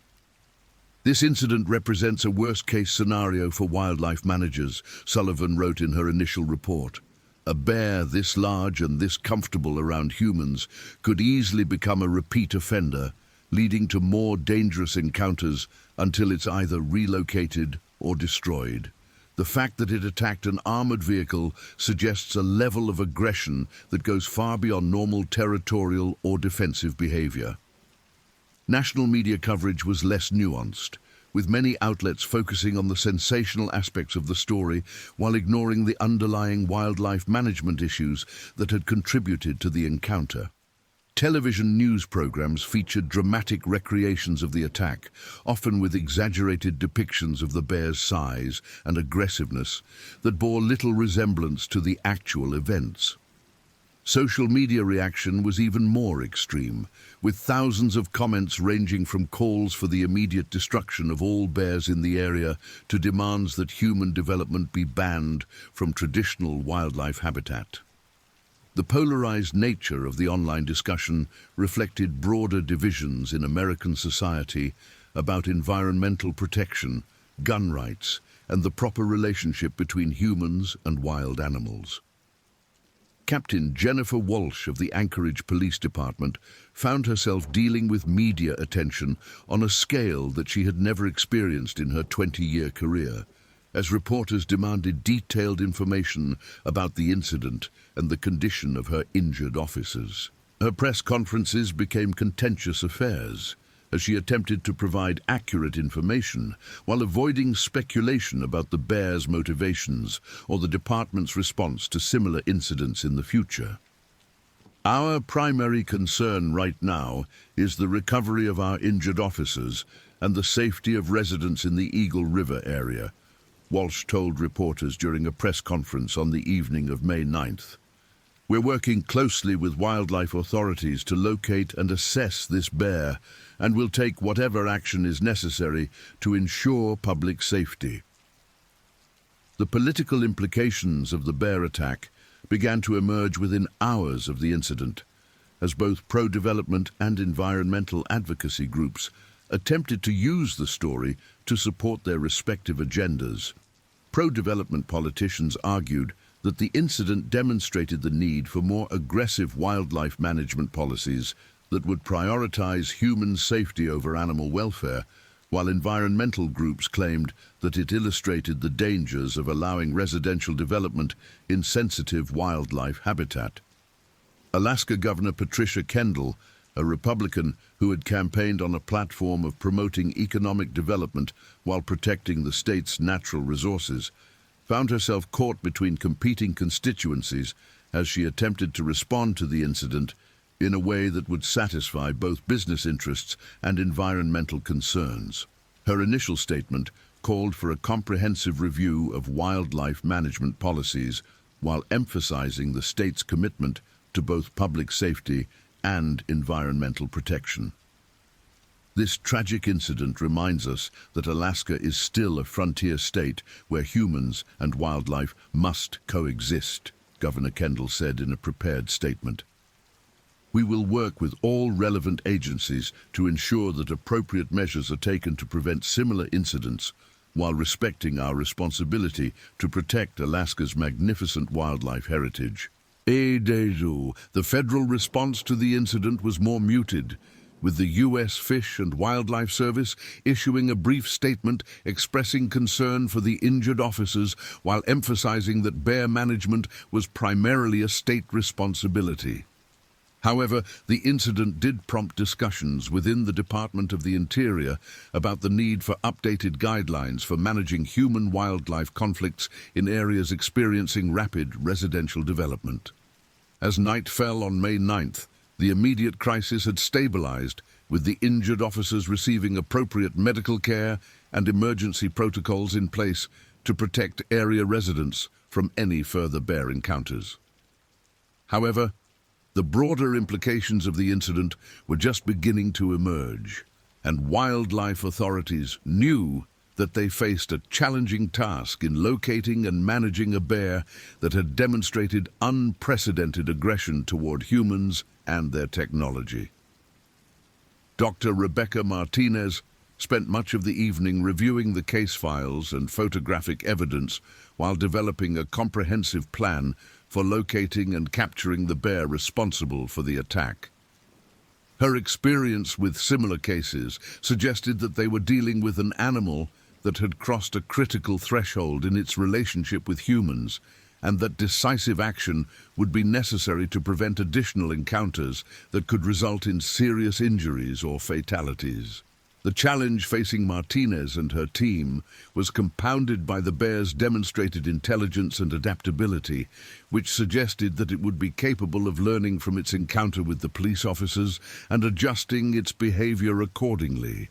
If the bear had indeed lost its natural fear of humans, it might become increasingly bold in its interactions with people, potentially leading to a series of escalating encounters that could end in tragedy. As Martinez prepared for what she expected would be a complex and potentially dangerous operation to locate and capture one of Alaska's largest and most aggressive brown bears, she could not have anticipated that the events of May 9th were only the beginning of a story that would ultimately challenge conventional understanding of bear behavior and human-wildlife interaction in the modern Alaska wilderness. The morning of May 10th dawned clear and cold in the Eagle River area, with temperatures in the low 30s and a light frost that made tracking conditions nearly ideal for the expanded search operation that Dr. Rebecca Martinez had organized overnight. The weather front that had brought rain and poor visibility the previous evening had moved through the region, leaving behind crisp air and excellent visibility that would allow both aerial and ground teams to work effectively in their search for the bear responsible for the previous day's attack. Martinez had spent much of the night coordinating with multiple agencies to assemble the largest bear tracking and capture operation in Alaska Department of Fish and Game history. The team now included 12 wildlife biologists and technicians, 6 Alaska State Troopers trained in wilderness operations, 4 members of the Anchorage Police Department's Special Weapons and Tactics team, 2 helicopter crews equipped with tranquilizer delivery systems, and 3 teams of tracking dogs specially trained for large predator operations. The expanded operation reflected not only the severity of the previous day's encounter, but also the growing recognition that the bear's unusual behavior patterns might indicate a broader problem with human-wildlife interactions in the rapidly developing Eagle River corridor.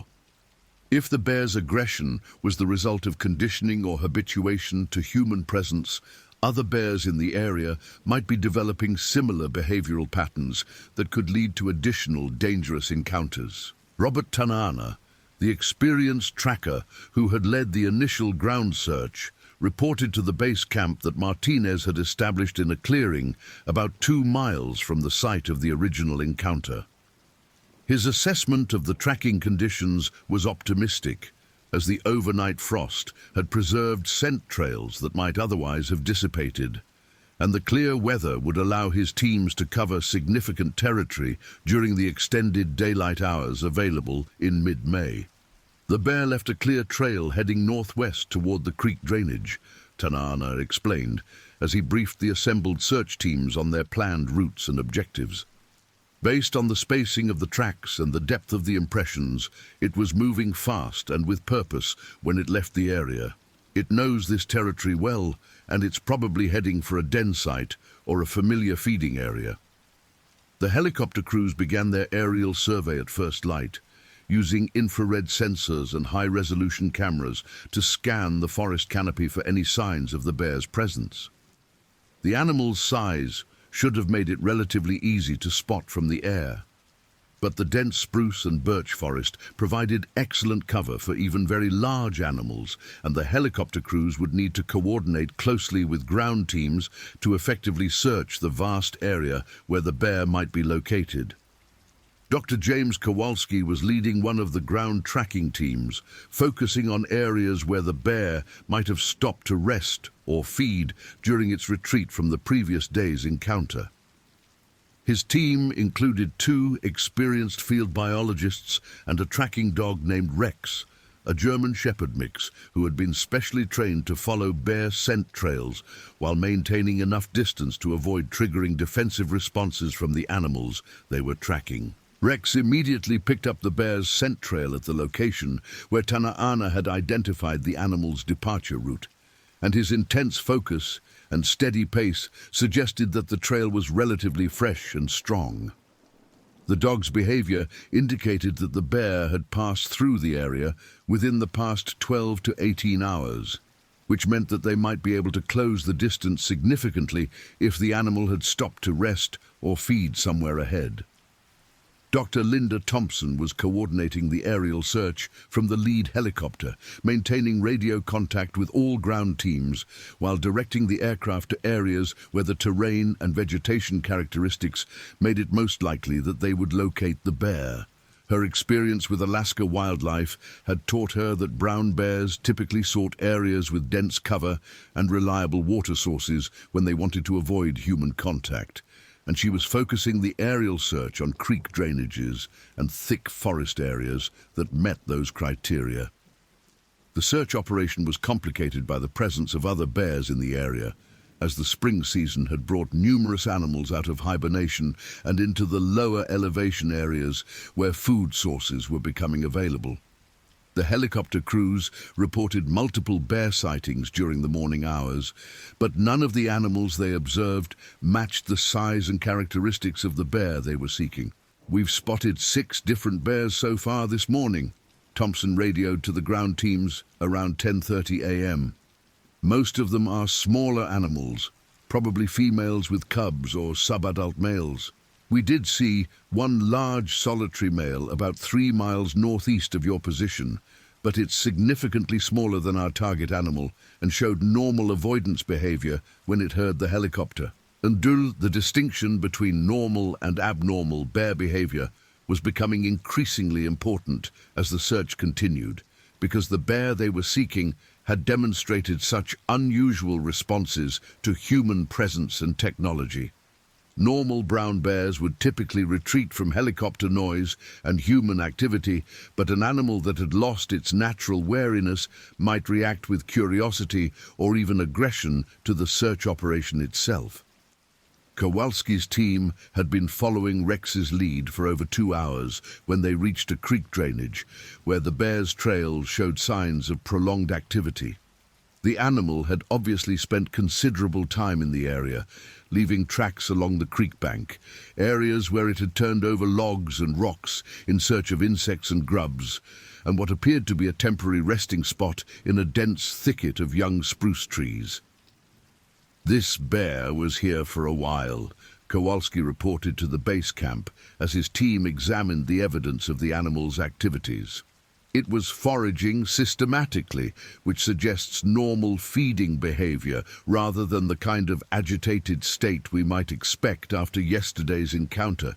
It seems to have calmed down and returned to normal bear activities once it got away from the humans."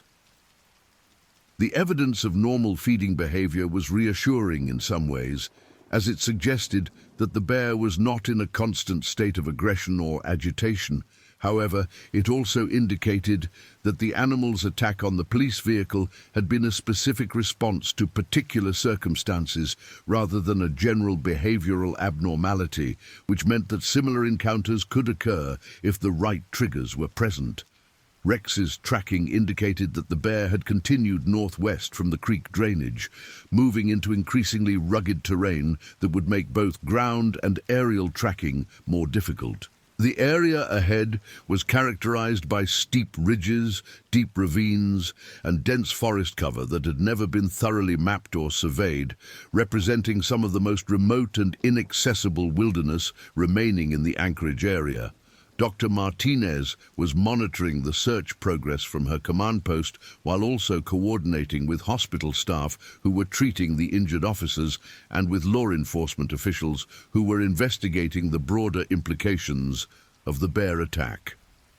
The investigation had revealed additional details about the bear's activities in the days leading up to the encounter that suggested a pattern of increasing boldness around human development. Thomas Kellerman had provided wildlife authorities with a timeline of bear sightings and signs on his property that extended back over several weeks, indicating that the animal had been in the area much longer than initially realized. His trail cameras, which had been set up to monitor wildlife activity rather than to detect human intruders, had captured several images of an extremely large brown bear that appeared to match the description of the animal involved in the attack. "This bear has been living in the area for weeks, maybe months," Martinez explained to her field teams during a midday radio conference. "It's been investigating human activity and gradually becoming more comfortable around people and their property. Yesterday's encounter was probably the culmination of a process that's been building for a long time." The trail camera images that Kellerman had provided were being analyzed by bear identification specialists who could determine whether they showed the same individual animal that had attacked the police vehicle. Brown bears had distinctive facial markings, ear shapes, and body proportions that allowed experienced observers to identify specific individuals with considerable accuracy, and the high-resolution images would provide crucial evidence for the ongoing investigation. Meanwhile, the medical condition of the injured officers was showing signs of improvement, though Officer Ruiz's leg fractures would require extensive rehabilitation, and Officer Cole's concussion symptoms were persisting longer than initially expected. Sergeant Myers had been released from the hospital that morning with instructions to rest his injured shoulder and chest, but he had insisted on participating in the briefings and planning sessions for the ongoing search operation. "I want this bear found and dealt with appropriately," Myers told Martinez during their conversation at the hospital. "What happened yesterday was beyond anything we were trained for or equipped to handle. If this animal is still out there and still aggressive toward humans, someone is going to get killed the next time it decides to investigate human activity." The psychological impact of the bear encounter was proving to be as significant as the physical injuries for some of the survivors.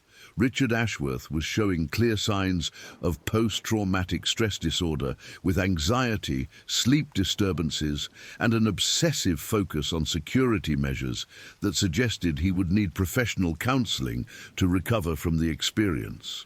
His insurance company had already begun investigating the possibility of relocating him to a different property in a less remote area with lower wildlife risks.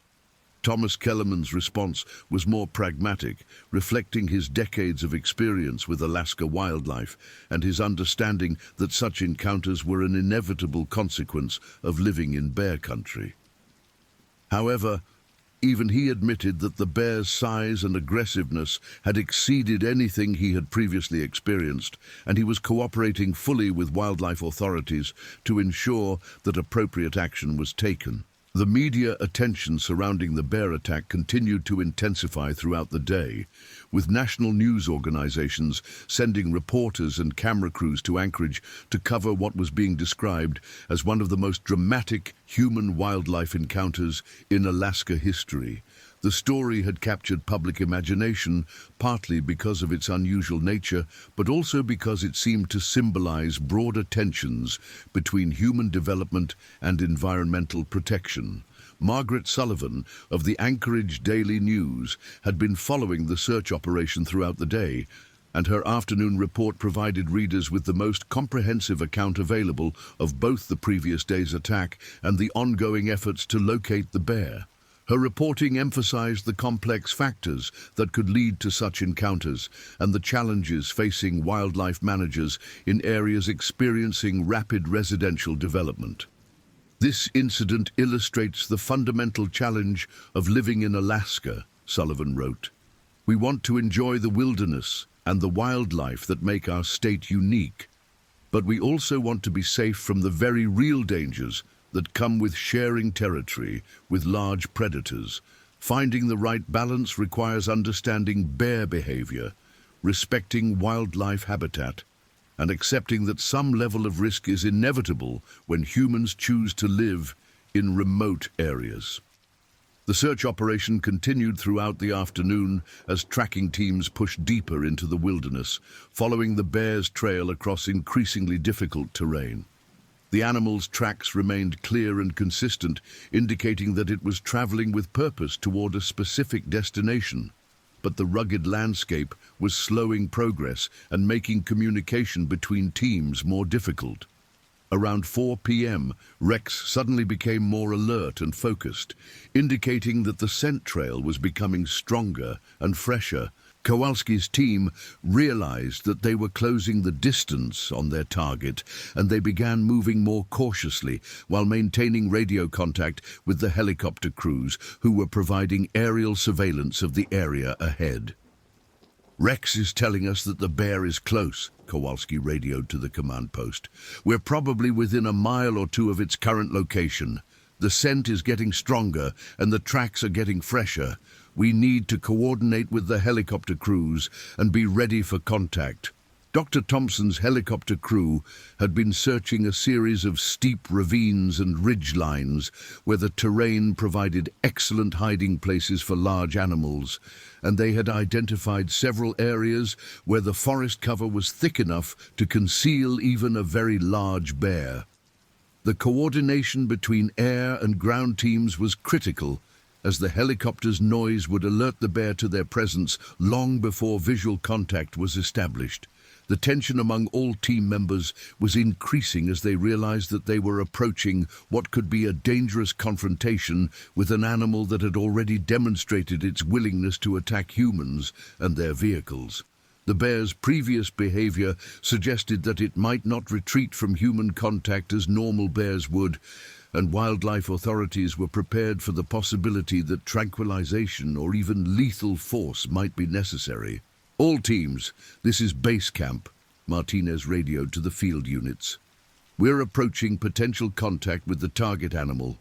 Remember that this bear has shown unusual aggression toward humans and technology. Maintain safe distances, follow established protocols, and be prepared for unexpected behavior patterns." The warning proved to be prescient when Rex suddenly stopped and began growling in a low, threatening tone that indicated the immediate presence of a large predator. Kowalski's team froze in place and began scanning the forest around them for any sign of the bear they had been tracking, while the helicopter crews adjusted their position to provide better coverage of the area where the ground team had stopped. What happened next would test every aspect of their training and equipment while providing new insights into the behavior of one of Alaska's most formidable predators.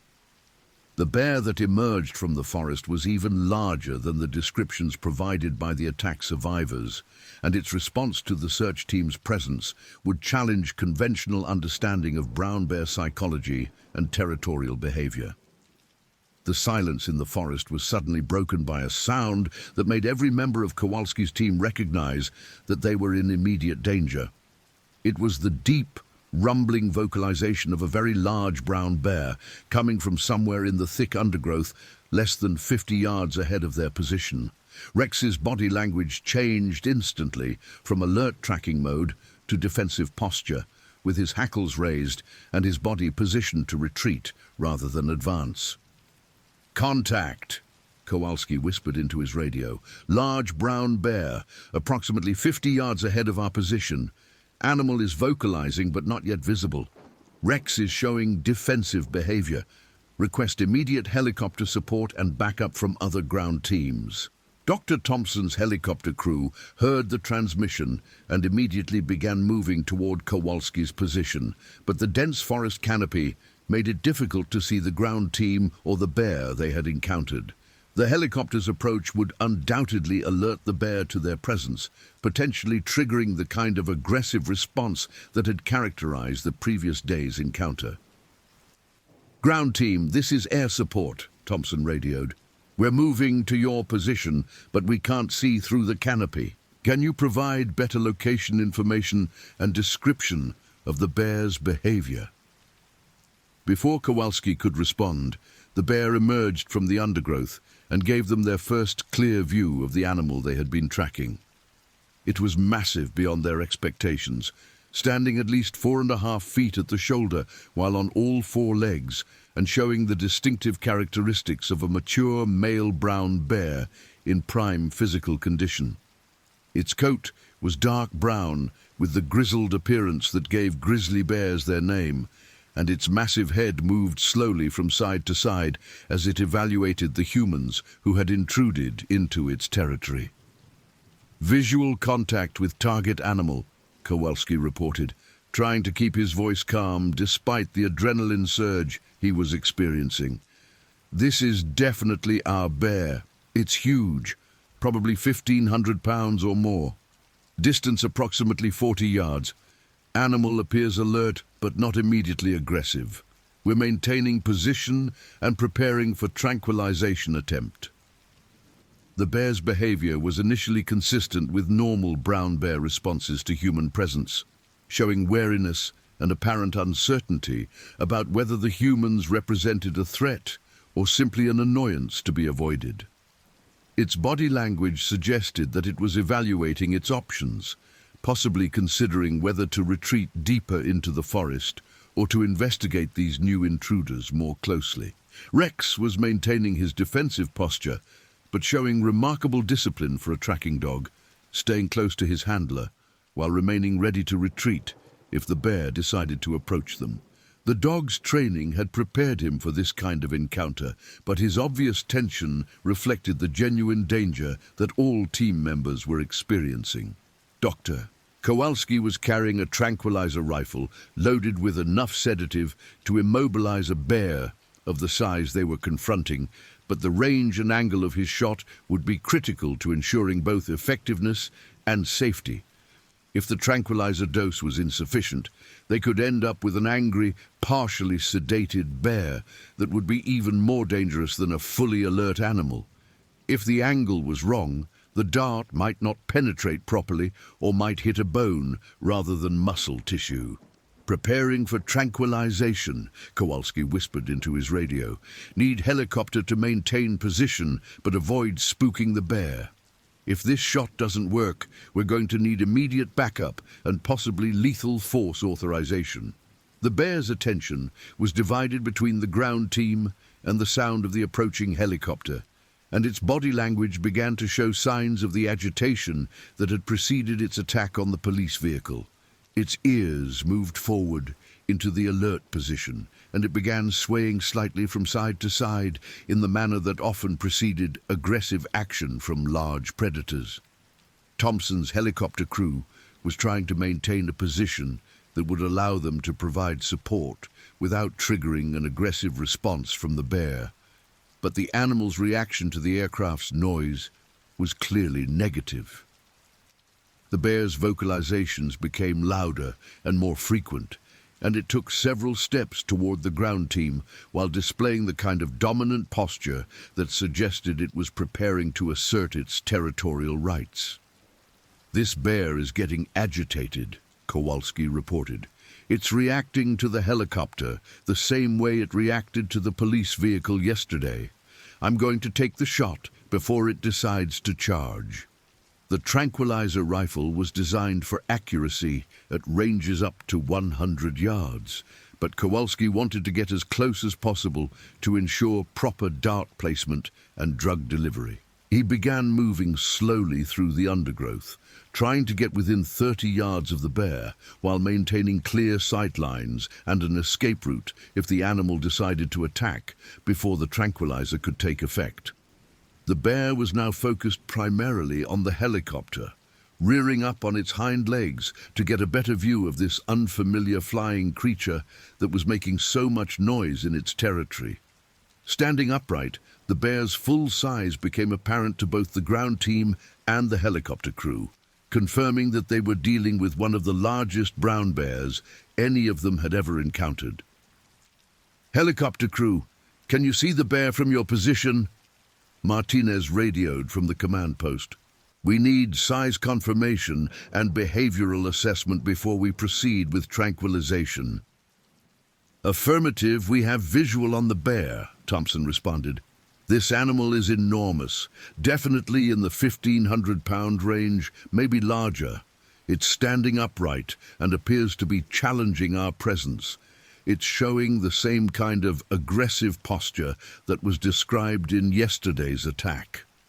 The bear's challenge display was impressive and intimidating, involving loud vocalizations, dominant body posture, and what appeared to be a complete lack of fear toward either the humans on the ground or the helicopter circling overhead. This behavior was consistent with an animal that had lost its natural wariness of humans and was treating them as competitors rather than threats to be avoided. Kowalski had reached his optimal shooting position and was preparing to fire the tranquilizer dart when the bear's behavior changed dramatically. Instead of continuing its challenge display, the animal dropped to all four legs and began moving directly toward the ground team with the rolling gait that could cover ground much faster than its casual appearance suggested. "Bear is approaching," Kowalski announced with obvious urgency. "Distance 30 yards and closing. Taking the shot now. The tranquilizer rifle fired with a sharp crack that echoed through the forest, and the dart flew true to its target, striking the bear in the shoulder where it would deliver its sedative load directly into muscle tissue. The bear's reaction was immediate and violent, spinning toward the source of the sting and roaring with a volume that was felt as much as heard by the humans who had suddenly become the focus of its attention. "Good hit," Kowalski reported. "Dart placement looks good, but this bear is not happy. Everyone prepare for possible charge while we wait for the sedative to take effect." The time required for tranquilizer drugs to affect large animals varied depending on the animal's size, metabolism, and stress level, but it typically took several minutes for even properly dosed sedatives to produce noticeable effects. During those critical minutes, the bear would remain at full strength and alertness while experiencing the pain and irritation of the dart impact, potentially triggering exactly the kind of aggressive response that the tranquilization was meant to prevent. The bear's initial reaction was to investigate the source of the dart, pawing at the injection site and trying to remove the foreign object that was causing it discomfort. This behavior was normal and expected, but the animal's continued focus on the location of the ground team suggested that it had identified them as the source of its distress and might be preparing to retaliate. "Bear is investigating the dart site," Kowalski observed. "It knows we're responsible for what happened. Everyone stay ready to move if it decides to charge before the sedative takes effect." Rex was showing increasing agitation as the bear's attention focused more directly on their location, and his handler was preparing to retreat with the dog if the situation escalated beyond their ability to manage safely. The tracking dog's value in locating the bear had been proven, but he would be vulnerable and potentially counterproductive if a direct confrontation developed. The helicopter crew was monitoring the situation from above while maintaining radio contact with other ground teams that were moving toward their position to provide backup support. The coordination between multiple teams was critical, as the tranquilized bear would need to be processed quickly and safely once the sedative took effect, and any complications could require immediate intervention by additional personnel. "This is air support," Thompson radioed. "We can see the bear's behavior changing slightly. It's moving a little slower and seems less focused than it was a few minutes ago. The sedative may be starting to work." The first signs of tranquilizer effectiveness were subtle but encouraging as the bear's movements became slightly less coordinated and its aggressive posturing decreased in intensity. However, the animal was still fully mobile and potentially dangerous, and the ground team maintained their defensive positions while monitoring its condition carefully. "Bear is showing early sedation signs," Kowalski reported. "Movement is slightly impaired, but it's still alert and mobile. We need to maintain safe distance for at least another 10 minutes before we can approach safely." The waiting period was tense for all team members as they watched one of Alaska's most formidable predators gradually succumb to the effects of the tranquilizer, while remaining potentially capable of a devastating attack if it felt threatened or cornered. The bear's size meant that even a sedated animal could cause serious injuries if it was handled improperly or if the sedation was insufficient. After what seemed like an eternity, but was actually only about 8 minutes, the bear's movements became noticeably unsteady, and it began to show the characteristic signs of effective tranquilization. Its head drooped lower, its gait became uncoordinated, and it seemed to be having difficulty maintaining its balance while standing. "Sedation is taking effect," Kowalski announced with obvious relief. "Bear is showing significant impairment. We should be able to approach safely in another few minutes." The final phase of the tranquilization process was carefully managed to ensure both human safety and animal welfare. As the bear's condition continued to deteriorate, additional team members moved into position to assist with the processing and documentation that would be necessary once the animal was fully immobilized. Dr. Martinez arrived at the scene via helicopter just as the bear finally succumbed to the tranquilizer and collapsed in a clearing where it could be safely approached and examined. The sight of the massive animal lying unconscious in the forest was both impressive and sobering, representing both the successful conclusion of their search operation and the beginning of a complex process to determine the bear's fate. "This is definitely the largest brown bear I've ever worked with," Martinez observed as she began her initial examination of the sedated animal. "Based on visual assessment, I'd estimate its weight at close to 1,600 pounds, making it one of the largest brown bears ever documented in this area." The comprehensive examination that followed would provide crucial information about the bear's health, condition, and possible factors that might have contributed to its unusual aggressive behavior. Blood samples, measurements, and photographic documentation would help wildlife authorities understand whether they were dealing with an aberrant individual or a representative of broader changes in bear behavior patterns throughout the region. The question of what to do with the bear, once it was fully processed, remained complex and controversial, involving considerations of public safety, animal welfare, legal requirements, and practical logistics. The animals demonstrated aggression toward humans, and vehicles suggested that simple relocation might not be sufficient to prevent future dangerous encounters, but the destruction of such a magnificent animal would be a last resort that would require careful justification and extensive documentation. As the afternoon sun began to set over the Alaska wilderness, the successful capture of the bear marked the end of one phase of the story, while raising new questions about the future of human-wildlife coexistence in an area experiencing rapid development and environmental change. The events of May 9th and 10th would have lasting implications for wildlife management policies, residential development patterns, and public understanding of the complex challenges involved in sharing territory with Alaska's most powerful predators. The tranquilized bear lay motionless in the forest clearing as Dr. Rebecca Martinez and her team began the most comprehensive examination of a wild brown bear that any of them had ever conducted. The animal's sheer size was even more impressive at close range, with a body length of nearly 9 feet from nose to tail and a shoulder height that measured 51 inches when positioned in a normal standing posture. The initial weight estimate of 1,600 pounds would later prove to be conservative when the bear was transported to a facility equipped with scales capable of handling such massive animals. Martinez began her examination by checking the bear's vital signs and ensuring that the tranquilizer was providing adequate sedation without compromising the animal's cardiovascular or respiratory functions. Large bears required careful monitoring during sedation procedures, as their size and metabolism could create complications that were not typical with smaller animals. The bear's heart rate and breathing were strong and steady, indicating that the sedative dose had been appropriate for its size and condition.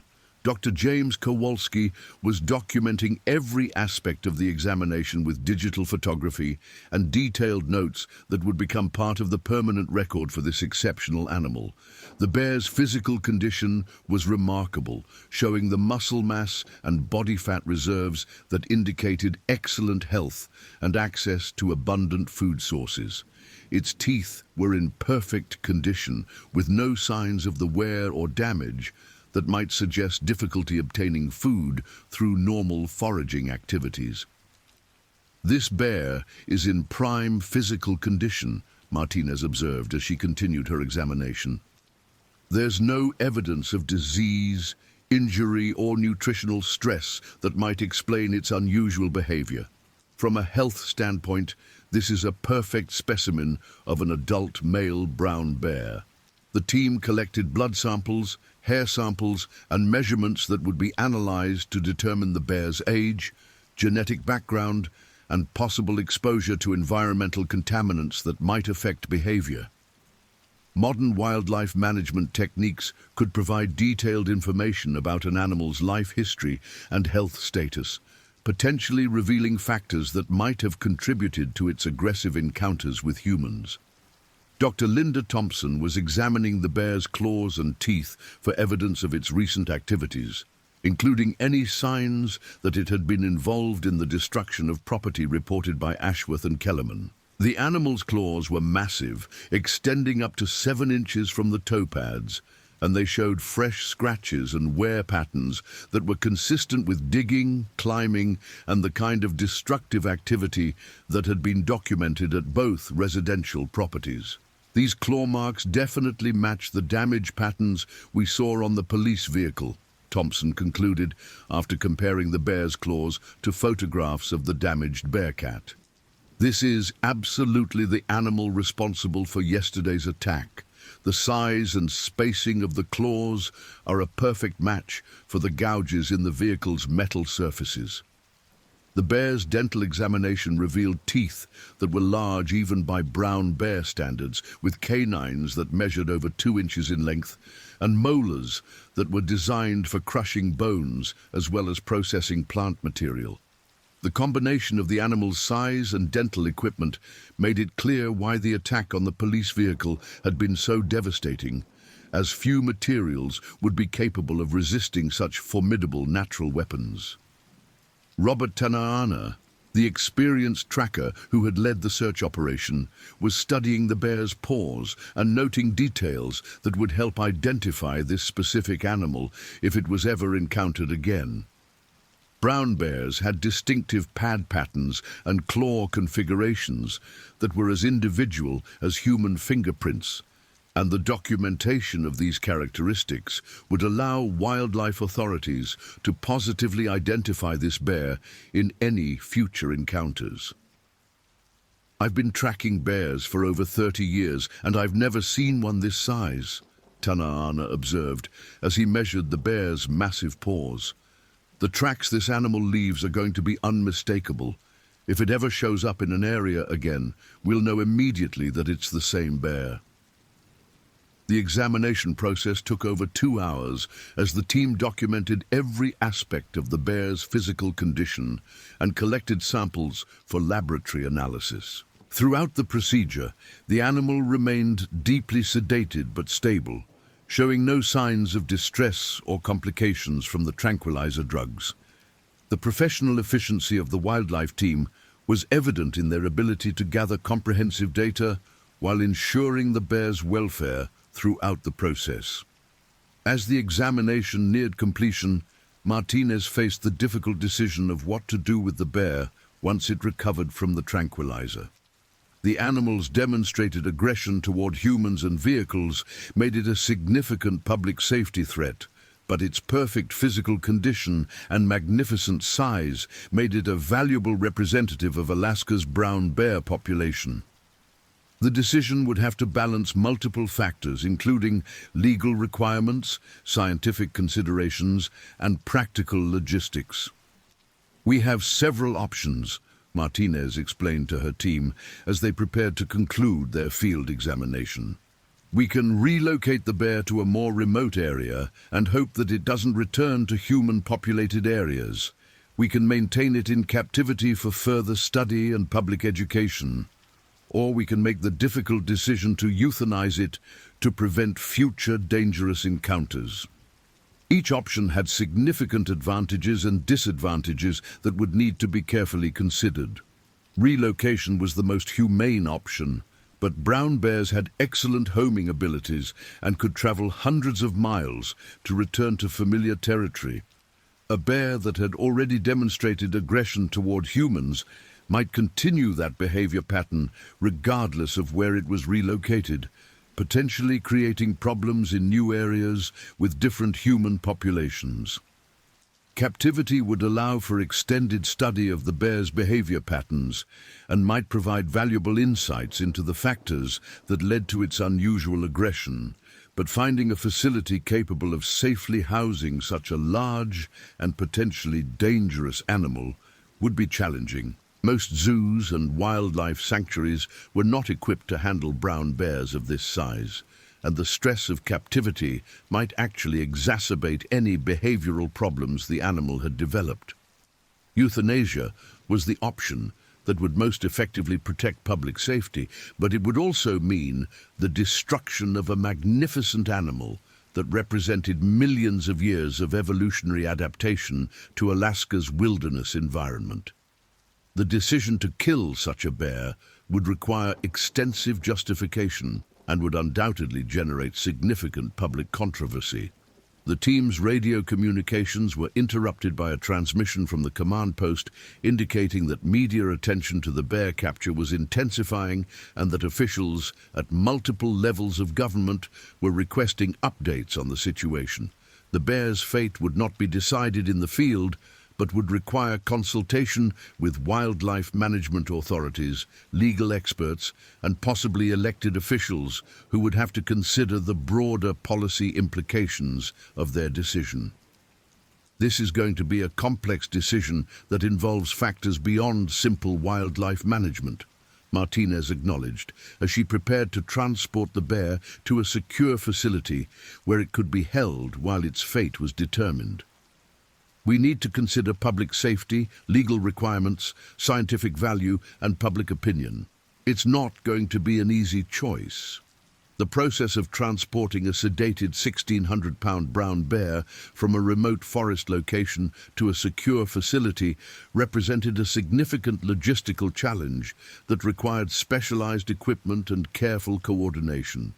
A heavy-duty helicopter with lifting capability was summoned to the scene, along with a custom transportation cage that had been designed specifically for large bears and other dangerous wildlife. The transportation procedure required additional sedation to ensure that the bear would remain unconscious throughout the lifting and transport process, as the stress of being moved could cause it to metabolize the tranquilizer drugs more quickly and potentially wake up during transport. Martinez carefully calculated the additional drug dosage needed to maintain safe sedation levels while avoiding overdose complications. "We're going to give him a booster dose to make sure he stays down during transport," Martinez explained as she prepared the additional injection. "The last thing we want is for this bear to wake up while he's hanging from a helicopter or being loaded into a transport cage." The helicopter lift operation was carefully choreographed to minimize stress on both the bear and the transport crew, with the animal secured in a specially designed harness that distributed its weight evenly while providing multiple safety attachments. The helicopter crew had experience with large animal transport, but the bear's size was at the upper limit of their lifting capacity and required careful attention to weight distribution and balance. As the helicopter lifted the unconscious bear from the forest clearing and began the flight to the secure holding facility, Martinez found herself reflecting on the complex series of events that had brought them to this point. Less than 48 hours earlier, the bear had been a wild animal living in its natural habitat, following behavioral patterns that had been established over thousands of years of evolution. Now, it was a captive animal whose fate would be determined by human authorities based on criteria that had nothing to do with natural selection or evolutionary success. The helicopter flight to the holding facility took about 20 minutes, during which the bear remained deeply sedated and showed no signs of distress from the transport process. The facility, where it would be housed, was a state-operated wildlife research center that had been established specifically for situations requiring the temporary captivity of large predators, and it was equipped with specialized cages, veterinary facilities, and security systems designed to handle animals that posed significant safety risks. Dr. Sarah Chen, the wildlife biologist who had initially advised the police officers to evacuate the bear area, was waiting at the facility to assist with the bear's placement and continued monitoring. Her expertise in bear behavior would be crucial in developing a long-term management plan for the animal, whether that plan involved continued captivity, relocation, or other options that might become available. "This is the largest bear we've ever housed at this facility," Chen observed as the transport cage was positioned in the secure holding area. "We're going to need to modify some of our standard procedures to accommodate an animal of this size and behavioral profile." The holding facility was designed to provide a controlled environment where wildlife authorities could observe and study animals while making decisions about their long-term management. The bear would be housed in a large enclosure that simulated natural habitat conditions while providing the security necessary to protect both the animal and the humans who would be working with it. As the bear began to show signs of recovery from the tranquilizer, Martinez and her team prepared to begin the next phase of their assessment process. The animal's behavior in captivity would provide additional insights into its psychological state and might reveal factors that could influence decisions about its ultimate fate. The media response to the bear's capture was immediate and intense, with news outlets from around the world reporting on what was being described as one of the most dramatic wildlife captures in Alaska history. The story had captured public imagination not only because of its unusual nature, but also because it seemed to symbolize broader conflicts between human development and wildlife conservation that were occurring throughout North America. Television news programs featured extensive coverage of the capture operation, often with dramatic reenactments that emphasized the bear's enormous size and aggressive behavior, while downplaying the complex environmental and behavioral factors that had contributed to the dangerous encounter. Cable news networks found the story irresistible, with panels of experts debating everything from climate change impacts on wildlife behavior to Second Amendment rights for wilderness residents.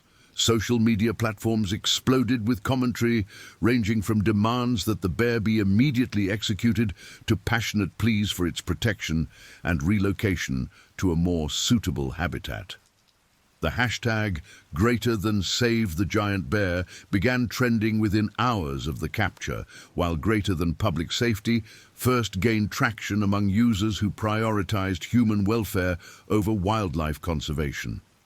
The polarized nature of the online discussion reflected deeper divisions in American society about environmental protection, government regulation, and the proper relationship between humans and the natural world. Dr. Rebecca Martinez found herself at the center of a media storm, unlike anything she had experienced in her career as a wildlife biologist. Her phone rang constantly with requests for interviews from news organizations, documentary filmmakers, and podcast hosts who wanted to understand the technical aspects of the bear's capture and the decision-making process that would determine its fate. She tried to maintain focus on the scientific and safety considerations while avoiding the political implications that seemed to dominate public discussion of the case. "We need to base our decisions on facts rather than emotions," Martinez told reporters during a press conference at the wildlife facility on the evening of May 10th. "This bear's behavior was clearly abnormal and potentially dangerous. But we also need to understand what caused that behavior before we decide how to respond to it." The preliminary results of the bear's medical examination were providing some clues about its behavioral abnormalities. Though the picture remained incomplete, blood tests revealed elevated stress hormones that suggested the animal had been dealing with chronic psychological pressure, possibly related to habitat disruption or competition for resources. However, there were no signs of disease, parasites, or toxin exposure that might explain its unusually aggressive response to human presence. Dr. James Kowalski was leading a behavioral assessment team that was monitoring the bear's activities during its first days in captivity, looking for patterns that might shed light on its psychological state and future management requirements. The animal's behavior in the controlled environment was providing valuable insights into its mental condition and adaptive capabilities. "This bear is showing remarkable intelligence and problem-solving ability," Kowalski reported after observing the animal for 24 hours. It's systematically testing every aspect of its enclosure, looking for weaknesses or escape routes. It's also showing signs of severe stress from confinement, which suggests that long-term captivity might not be a viable option.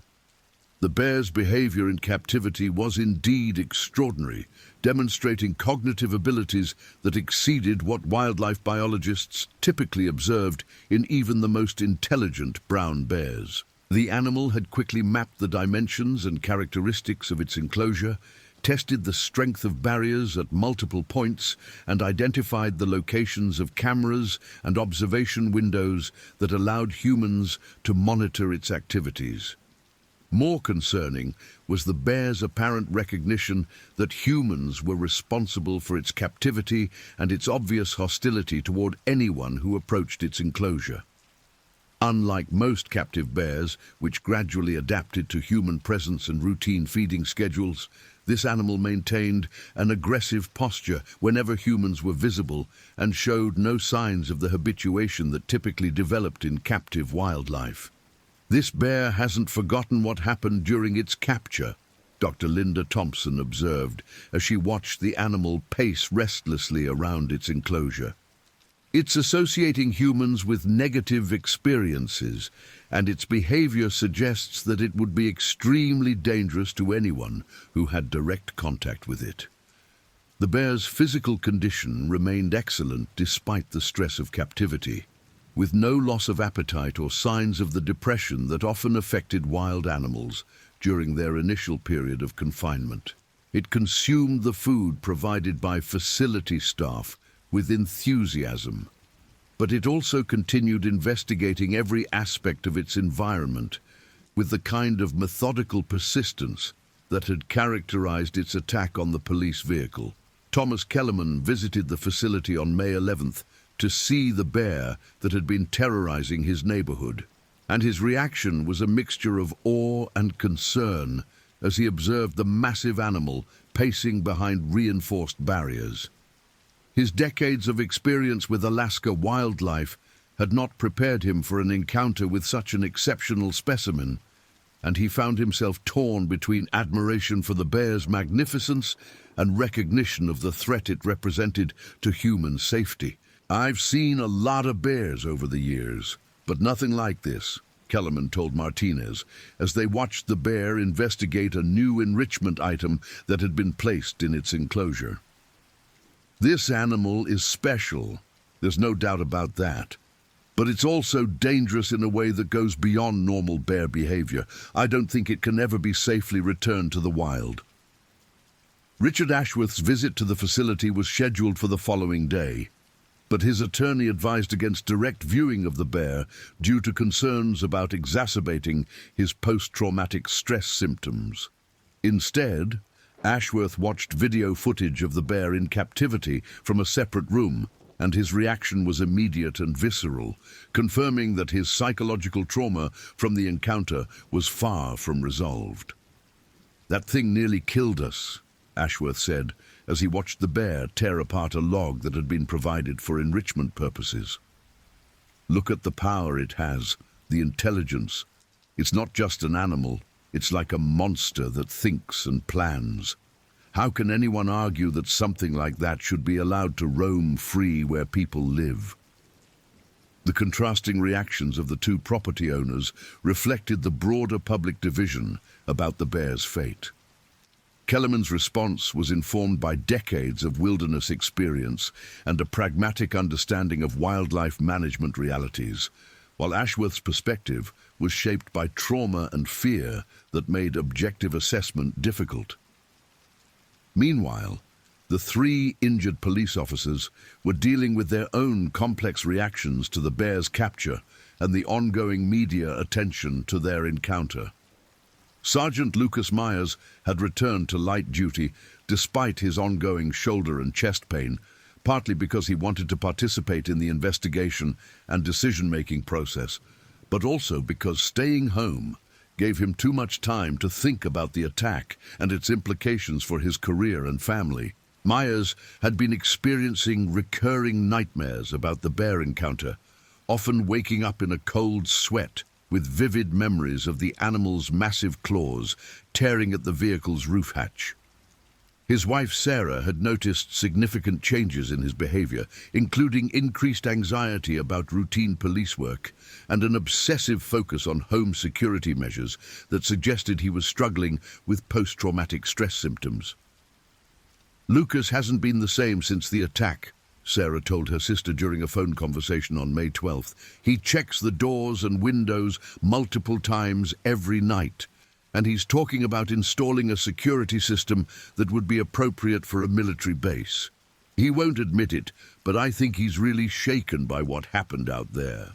Officer Aaron Cole's recovery from his concussion was progressing slowly, with persistent headaches and concentration problems that made it difficult for him to perform his normal duties.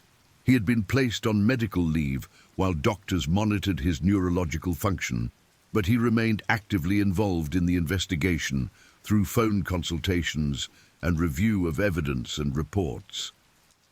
Cole's analytical mind was particularly focused on understanding the environmental and behavioral factors that had contributed to the bear's unusual aggression. He had been researching brown bear ecology and behavior patterns, looking for precedents that might explain what they had encountered and help predict whether similar incidents might occur in the future. "I keep thinking about the bear's intelligence and persistence," Cole explained to Dr. Martinez during a phone interview about the incident. "Normal bear attacks are defensive reactions or food-motivated aggression, but this felt different. This bear was problem-solving, adapting its tactics, showing the kind of cognitive flexibility that suggests a level of intelligence that we don't usually associate with wildlife." Indeed, Officer David Ruiz was facing the longest recovery period due to his severe leg fractures, which had required surgical repair with metal plates and screws to restore proper bone alignment. He was confined to a wheelchair for at least 6 weeks while the fractures healed, and doctors warned that he might experience permanent mobility limitations even after successful rehabilitation. Ruiz's military background had given him tools for coping with physical injury and psychological trauma, but he was struggling with the helplessness he had felt during the bear attack.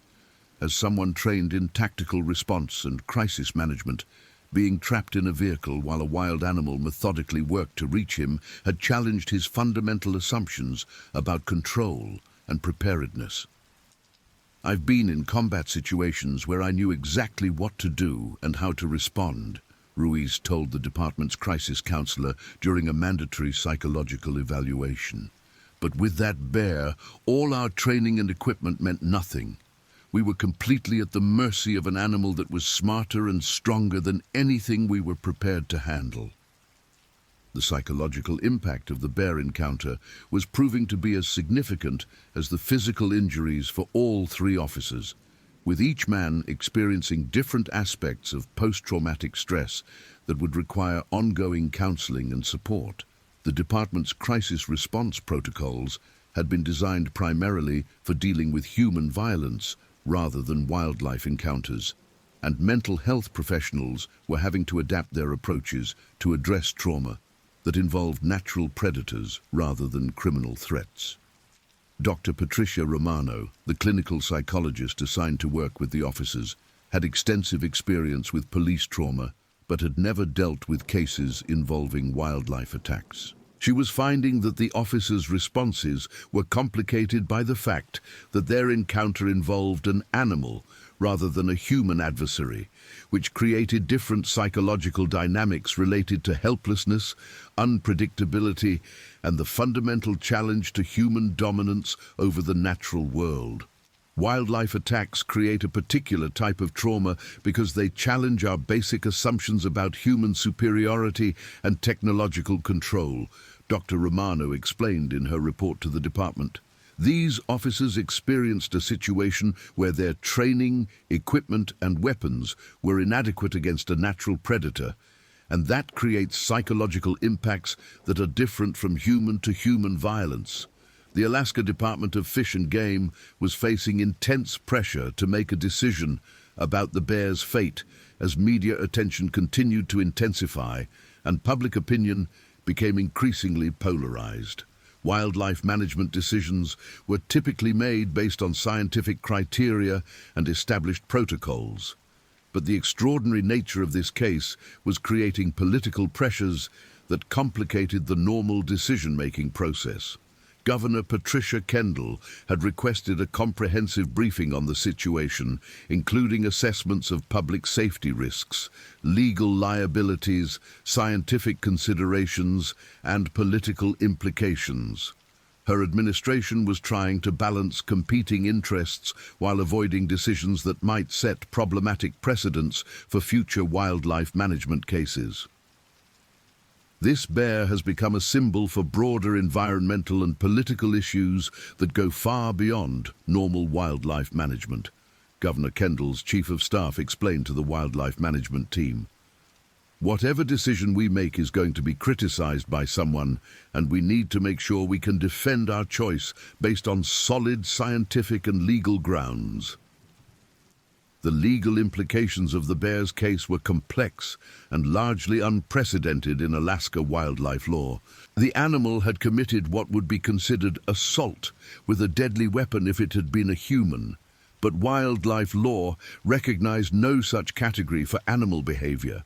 The bear's actions had caused significant property damage and personal injury, but determining legal responsibility and appropriate consequences for a wild animal was challenging existing legal frameworks. State Attorney General Michael Stevens assigned a team of lawyers to research precedents and develop recommendations for handling the legal aspects of the case. Their review of Alaska statutes, federal wildlife laws, and case law from other jurisdictions revealed that the situation was largely unprecedented and would require careful consideration of multiple legal principles. We're dealing with an animal that has caused significant harm to human beings and their property. But wildlife law doesn't provide clear guidance for cases involving this level of aggression and property damage, Stevens explained in a memo to the governor's office. We need to balance public safety considerations with animal welfare concerns while ensuring that our decision can withstand legal challenges from whatever direction they might come. The scientific community was also deeply interested in the bear's case, as it represented an opportunity to study behavioral abnormalities in large predators that might provide insights into broader questions about wildlife adaptation to human development. Several universities had contacted the Alaska Department of Fish and Game, requesting permission to conduct research with the captive bear. But such studies would require long-term captivity that might not be in the animal's best interests. Dr. Margaret Foster, a wildlife behaviorist at the University of Alaska Fairbanks, had proposed a comprehensive study that would involve detailed observation of the bear's behavior, cognitive testing, and possible experimental treatments for the stress-related factors that might be contributing to its aggression. Her research proposal argued that the bear's case could provide valuable information about human-wildlife conflict that would benefit conservation efforts throughout North America. This bear represents a unique opportunity to understand the psychological and behavioral factors that lead to dangerous wildlife encounters, Dr. Foster wrote in her research proposal. The knowledge we could gain from studying this animal might help us prevent similar incidents in the future and develop better strategies for managing human-wildlife conflicts in developed areas. However, the ethical implications of using the bear for long-term research were controversial within the scientific community. Animal welfare advocates argued that subjecting the bear to experimental procedures and prolonged captivity would be cruel and potentially illegal under federal animal welfare laws.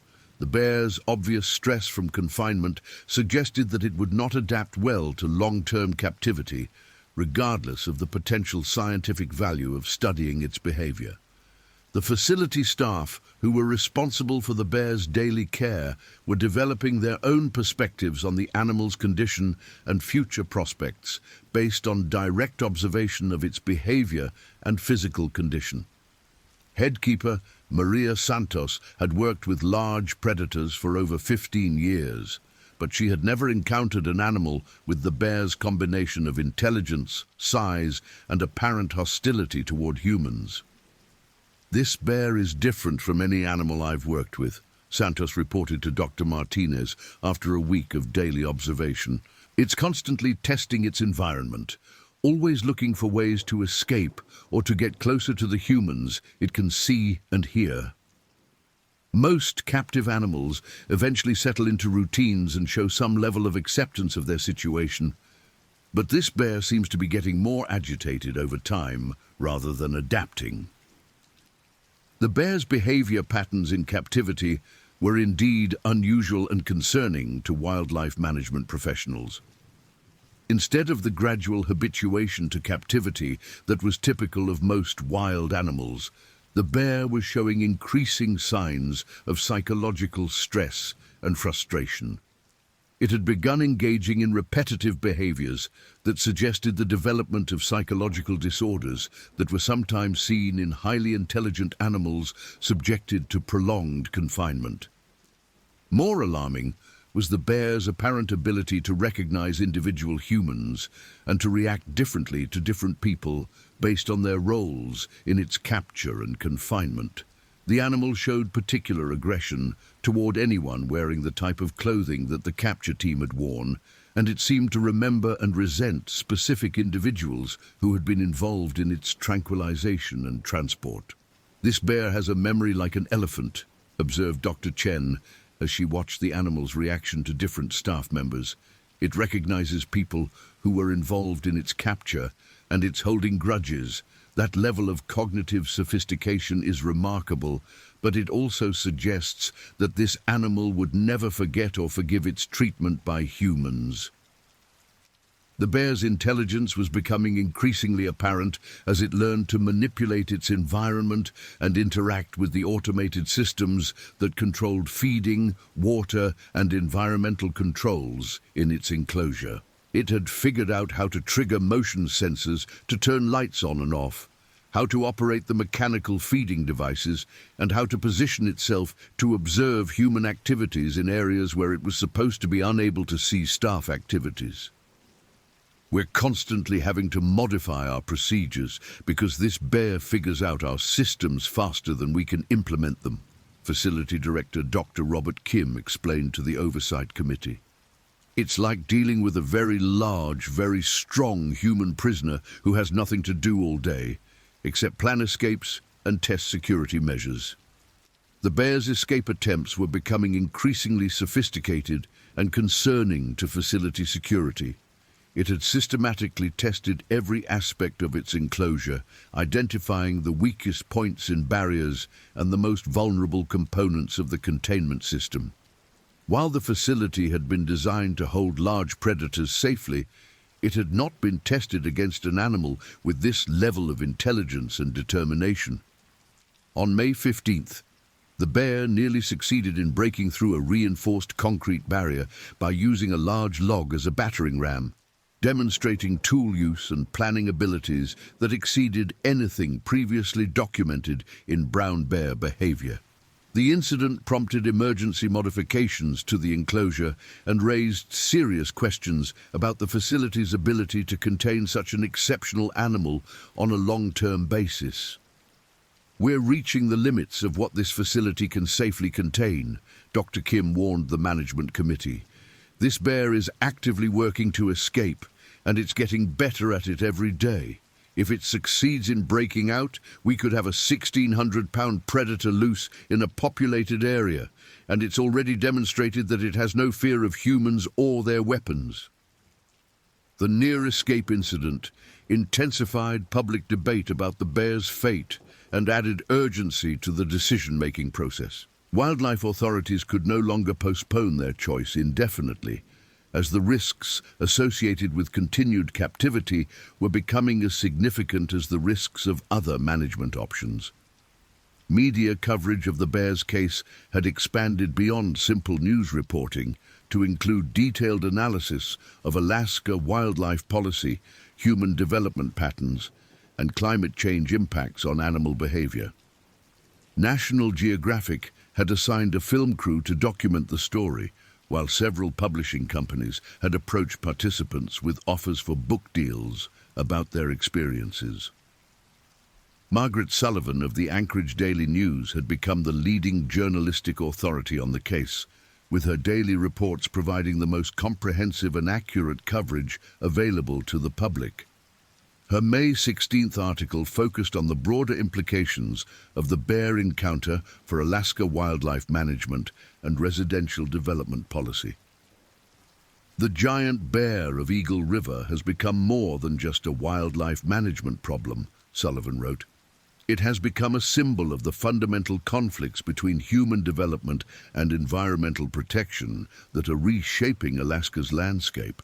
The decisions made about this bear's fate will influence wildlife policy and development patterns for decades to come.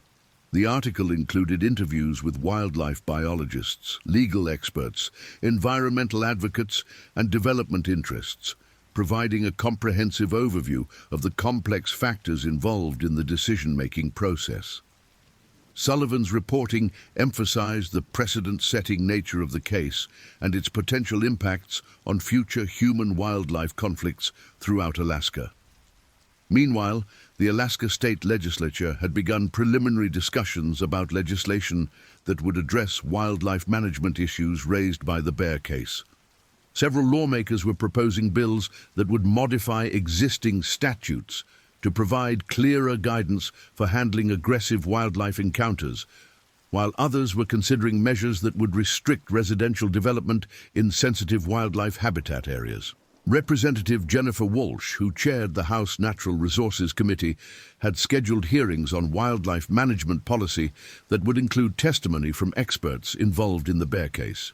The hearings were intended to develop legislative recommendations that would help prevent similar incidents while balancing development rights with environmental protection. This bear attack has highlighted gaps in our current wildlife management framework, Representative Walsh explained in a statement announcing the hearings. We need to update our laws and policies to address the realities of increased human-wildlife interaction as development expands into traditional habitat areas. The federal government was also taking interest in the case, as it raised questions about the effectiveness of current wildlife management policies and the adequacy of existing legal frameworks for handling dangerous wildlife encounters. The U.S. Fish and Wildlife Service had assigned specialists to monitor the situation and provide recommendations for policy modifications that might be necessary at the federal level. Dr. William Patterson, the Fish and Wildlife Service's regional director for Alaska, had visited the facility to observe the bear and assess the federal government's interests in the case. His evaluation would influence federal wildlife policy and could affect funding for state wildlife management programs throughout the region. This case represents a new category of human-wildlife conflict that our existing policies weren't designed to address, Dr. Patterson observed after meeting with state wildlife authorities.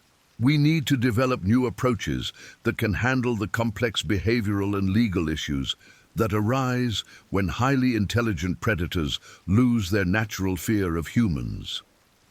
As the decision deadline approached, Dr. Rebecca Martinez found herself weighing options that all involved significant risks and uncertain outcomes.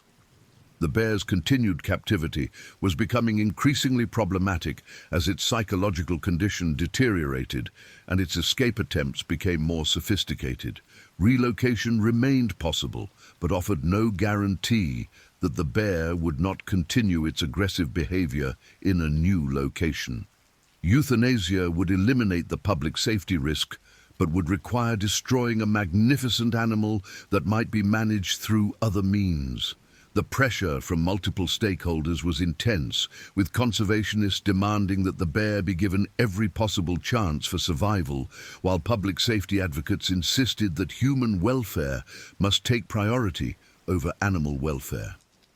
Political considerations were also significant, as the governor's office was aware that whatever decision was made would influence the administration's environmental and public safety credibility. "We're facing a decision that has no perfect answer," Martinez told her management team during a planning meeting on May 17th. "Every option involves risks and trade-offs that we'll have to live with for years to come. We need to choose the alternative that best balances scientific considerations, legal requirements, public safety, and animal welfare." The recommendation that emerged from the wildlife management team's deliberations would represent the culmination of 8 days of intensive investigation, analysis, and debate about one of the most unusual wildlife encounters in Alaska history. The decision would set precedents for future wildlife management cases and would influence public policy discussions about human-wildlife coexistence throughout North America. On the morning of May 18th, Dr. Martinez prepared to announce the Alaska Department of Fish and Game's official decision about the fate of the giant brown bear that had captivated public attention and challenged conventional understanding of wildlife behavior. The announcement would mark the end of one chapter in the story while beginning new phases of implementation, monitoring, and evaluation that would continue for months or years to come. The decision itself had been reached through a complex process that involved scientific assessment, legal analysis, public input, and political consideration of broader policy implications. The chosen course of action would require careful implementation and ongoing monitoring to ensure that the intended outcomes were achieved while minimizing risks to both human and animal welfare. As media representatives, government officials, and interested citizens gathered for the announcement, the bear that had started the entire controversy continued its restless pacing in its secure enclosure, unaware that its fate was about to be determined by the complex decision-making processes of the human society that had become its captors. The animal's future would be shaped by factors that had nothing to do with its natural instincts or evolutionary heritage, representing a dramatic illustration of the extent to which human civilization had come to dominate the natural world. The announcement that Dr. Martinez was about to make would influence not only the bear's individual fate, but also the broader relationship between humans and wildlife in an Alaska that was rapidly changing due to development pressure, climate change, and evolving public attitudes toward environmental protection. The case would be studied and debated for years to come as an example of the complex challenges involved in managing human-wildlife conflicts in the modern world. Dr. Rebecca Martinez stepped to the podium in the Alaska Department of Fish and Game conference room at precisely 10 a.m. on May 18th, facing an audience that included local and national media representatives, government officials, environmental advocates, public safety officials, and members of the general public who had been following the bear's story with intense interest.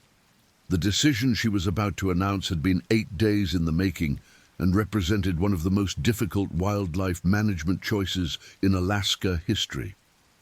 After extensive consultation with wildlife experts, legal authorities, public safety officials, and other stakeholders, the Alaska Department of Fish and Game has made a decision regarding the management of the brown bear involved in the May 9th incident in Eagle River, Martinez began, her voice steady despite the magnitude of the moment.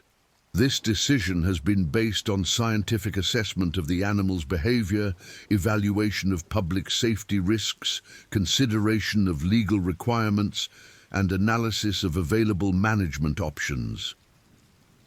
The room was completely silent as Martinez paused to organize her thoughts before continuing with the announcement that would determine the bear's fate. Representatives from national news networks had their cameras focused on her, while print journalists prepared to take notes on every word of what they knew would be a historic announcement. Based on our comprehensive evaluation, we have determined that this bear represents an ongoing threat to public safety that cannot be adequately managed through relocation or continued captivity, Martinez continued. The animal has demonstrated exceptional intelligence, unprecedented aggression toward humans and their property, and an apparent inability to adapt to captive conditions that would be necessary for long-term management. The implications of her words were becoming clear to the audience, and Martinez could see the range of reactions beginning to develop among the listeners. Environmental advocates looked stricken, while public safety officials appeared relieved. Media representatives were already formulating the headlines that would carry the news around the world.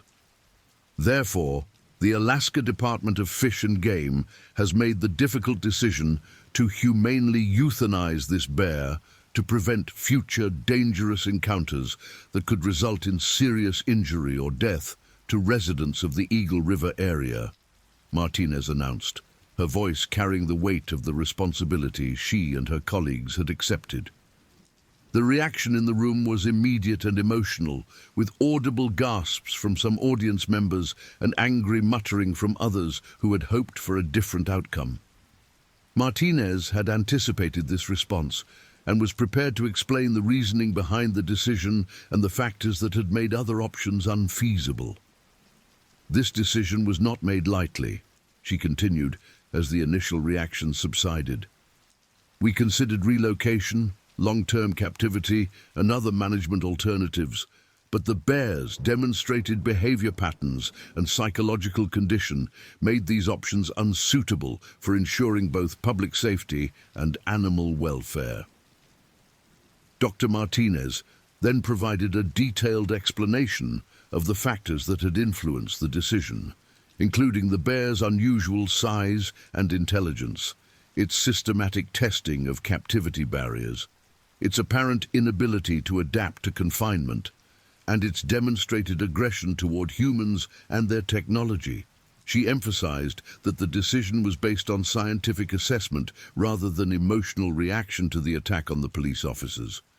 Relocation of this bear would simply transfer the problem to another area, potentially creating dangerous situations for different human populations, Martinez explained.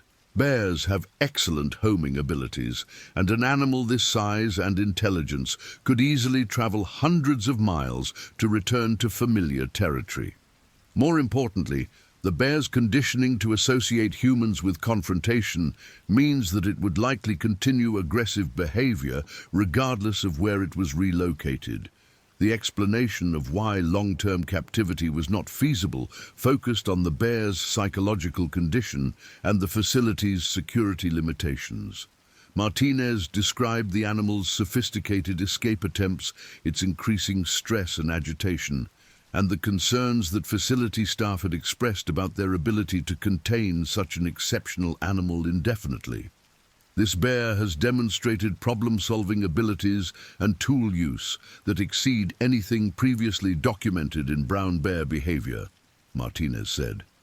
It has systematically tested every aspect of its enclosure and has come close to succeeding in escape attempts that could have resulted in a dangerous situation for facility staff and the surrounding community. Questions from the media and audience members revealed the depth of public interest in the case and the complexity of the issues involved. Environmental advocates challenged the decision, arguing that alternatives had not been adequately explored and that destroying such a magnificent animal set a dangerous precedent for wildlife management.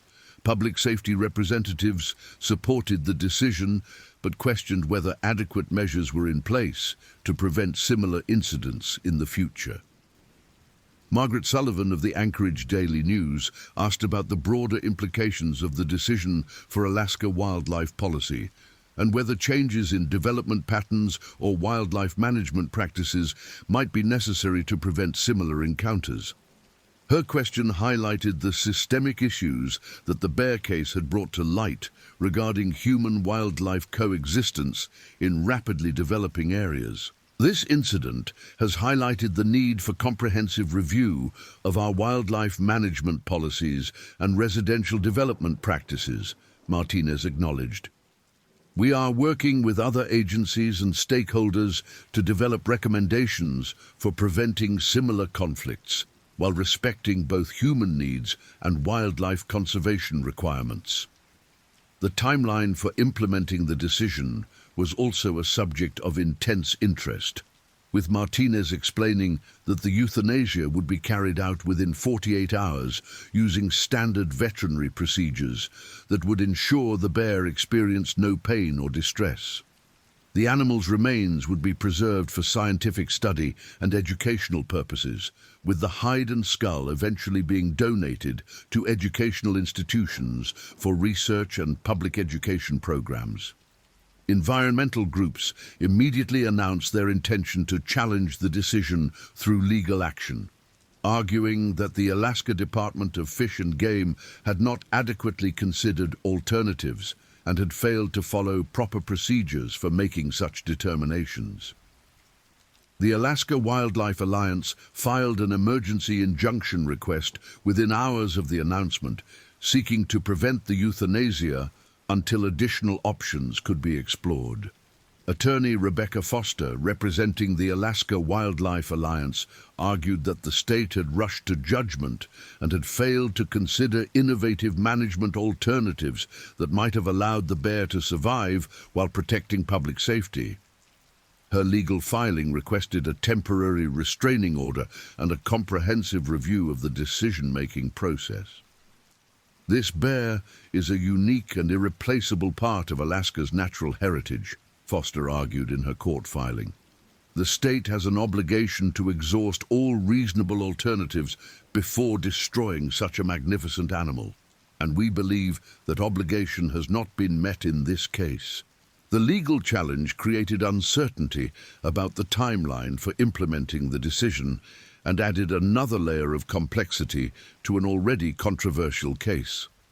State attorneys were required to respond to the injunction request within 24 hours, while wildlife authorities prepared contingency plans for managing the bear if legal proceedings delayed the scheduled euthanasia. Governor Patricia Kendall issued a statement supporting the Fish and Game Department's decision while acknowledging the emotional difficulty of the choice.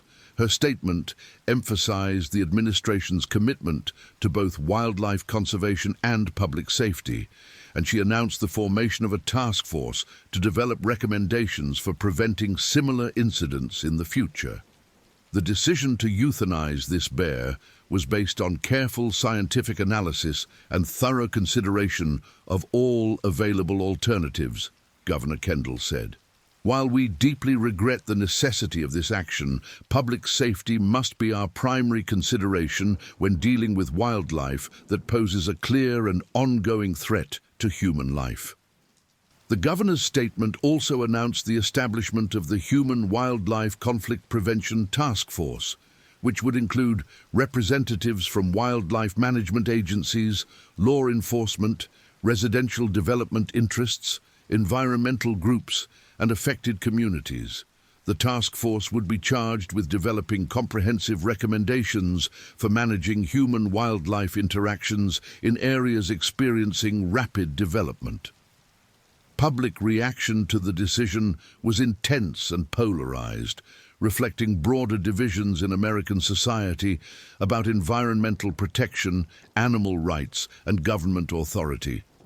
Social media platforms were flooded with emotional responses, ranging from support for protecting human safety to outrage about the destruction of wildlife. Protest demonstrations were organized in Anchorage, while counter-demonstrations supported the wildlife management decision. The 3 injured police officers had mixed reactions to the decision, with their responses colored by their ongoing physical and psychological recovery from the bear encounter. Sergeant Lucas Myers expressed relief that the threat would be eliminated, but also acknowledged feeling conflicted about the destruction of such a magnificent animal. "I understand why this decision had to be made. Myers told reporters when asked for his reaction.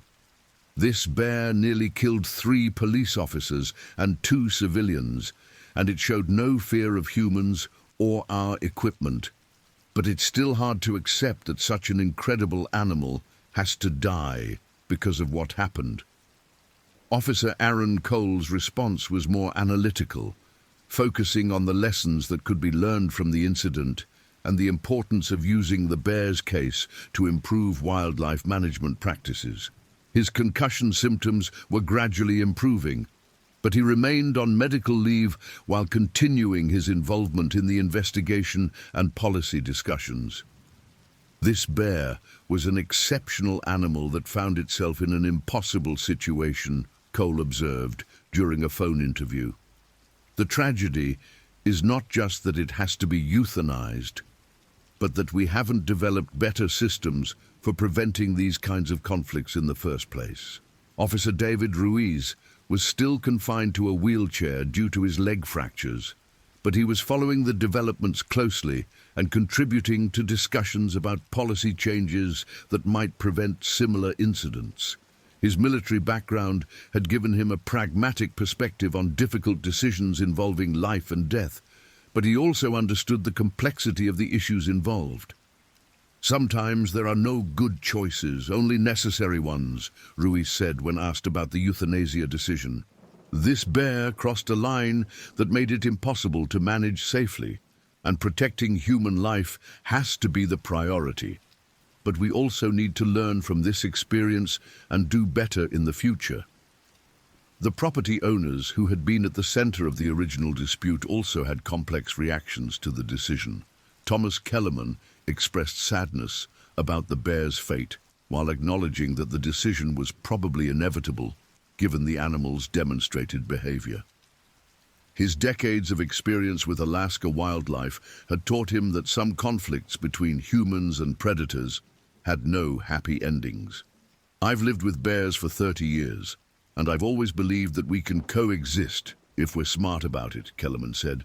But this bear was different, and after what it did to those police officers, I knew it couldn't be allowed to remain in the wild.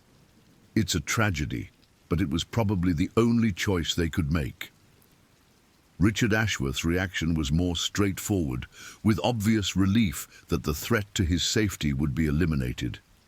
His post-traumatic stress symptoms had made it impossible for him to feel secure as long as the bear remained alive, and he viewed the euthanasia decision as necessary for his psychological recovery and his ability to continue living on his Eagle River property. This bear was a monster that nearly killed 5 people, Ashworth stated in a press release issued by his attorney. The decision to euthanize it is long overdue, and I hope it sends a message that Alaska will not tolerate wildlife that threatens human safety. The contrast between the two property owners' reactions reflected broader public divisions about wildlife management and the proper balance between conservation and human safety. Their different perspectives would influence ongoing policy discussions about residential development in wildlife habitat areas and the appropriate responses to aggressive wildlife encounters. As the legal challenge to the euthanasia decision worked its way through the Alaska court system, the bear continued its restless existence in captivity, unaware of the intense human debate surrounding its fate. Facility staff reported that the animal's condition was continuing to deteriorate, with increasing signs of psychological stress and more sophisticated attempts to escape from its enclosure. On May 19th, the bear succeeded in partially dismantling one of the automated feeding devices in its enclosure, demonstrating tool use and mechanical understanding that impressed even the wildlife experts who had been studying its behavior. The incident raised additional concerns about the facility's ability to contain the animal safely and added urgency to the legal proceedings that would determine whether the euthanasia could proceed as scheduled. Superior Court Judge Martha Collins was assigned to hear the emergency injunction request, and she scheduled an expedited hearing for the morning of May 20th to consider the environmental group's challenge to the euthanasia decision. The hearing would focus on whether the Alaska Department of Fish and Game had followed proper procedures and adequately considered alternatives to killing the bear. The courtroom was packed with interested observers, including media representatives, environmental advocates, public safety officials, and members of the general public who'd been following the bear's story. Judge Collins had a reputation for careful analysis of complex environmental cases, and her decision would likely be appealed regardless of which way she ruled.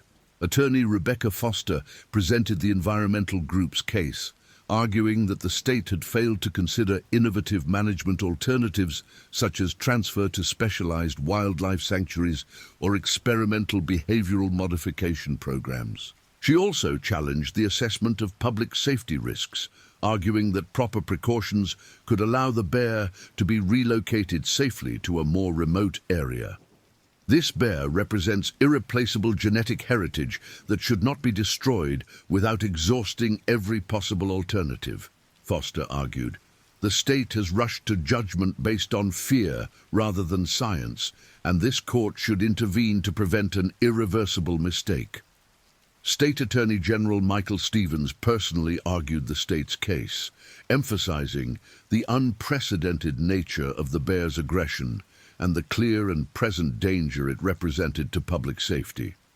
He presented evidence of the bear's attacks on the police vehicle, its sophisticated escape attempts, and expert testimony about the impossibility of safely managing such an animal in the long term.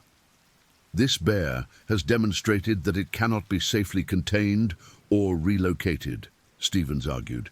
The state has a fundamental obligation to protect public safety, and that obligation requires difficult decisions when wildlife poses clear and ongoing threats to human life.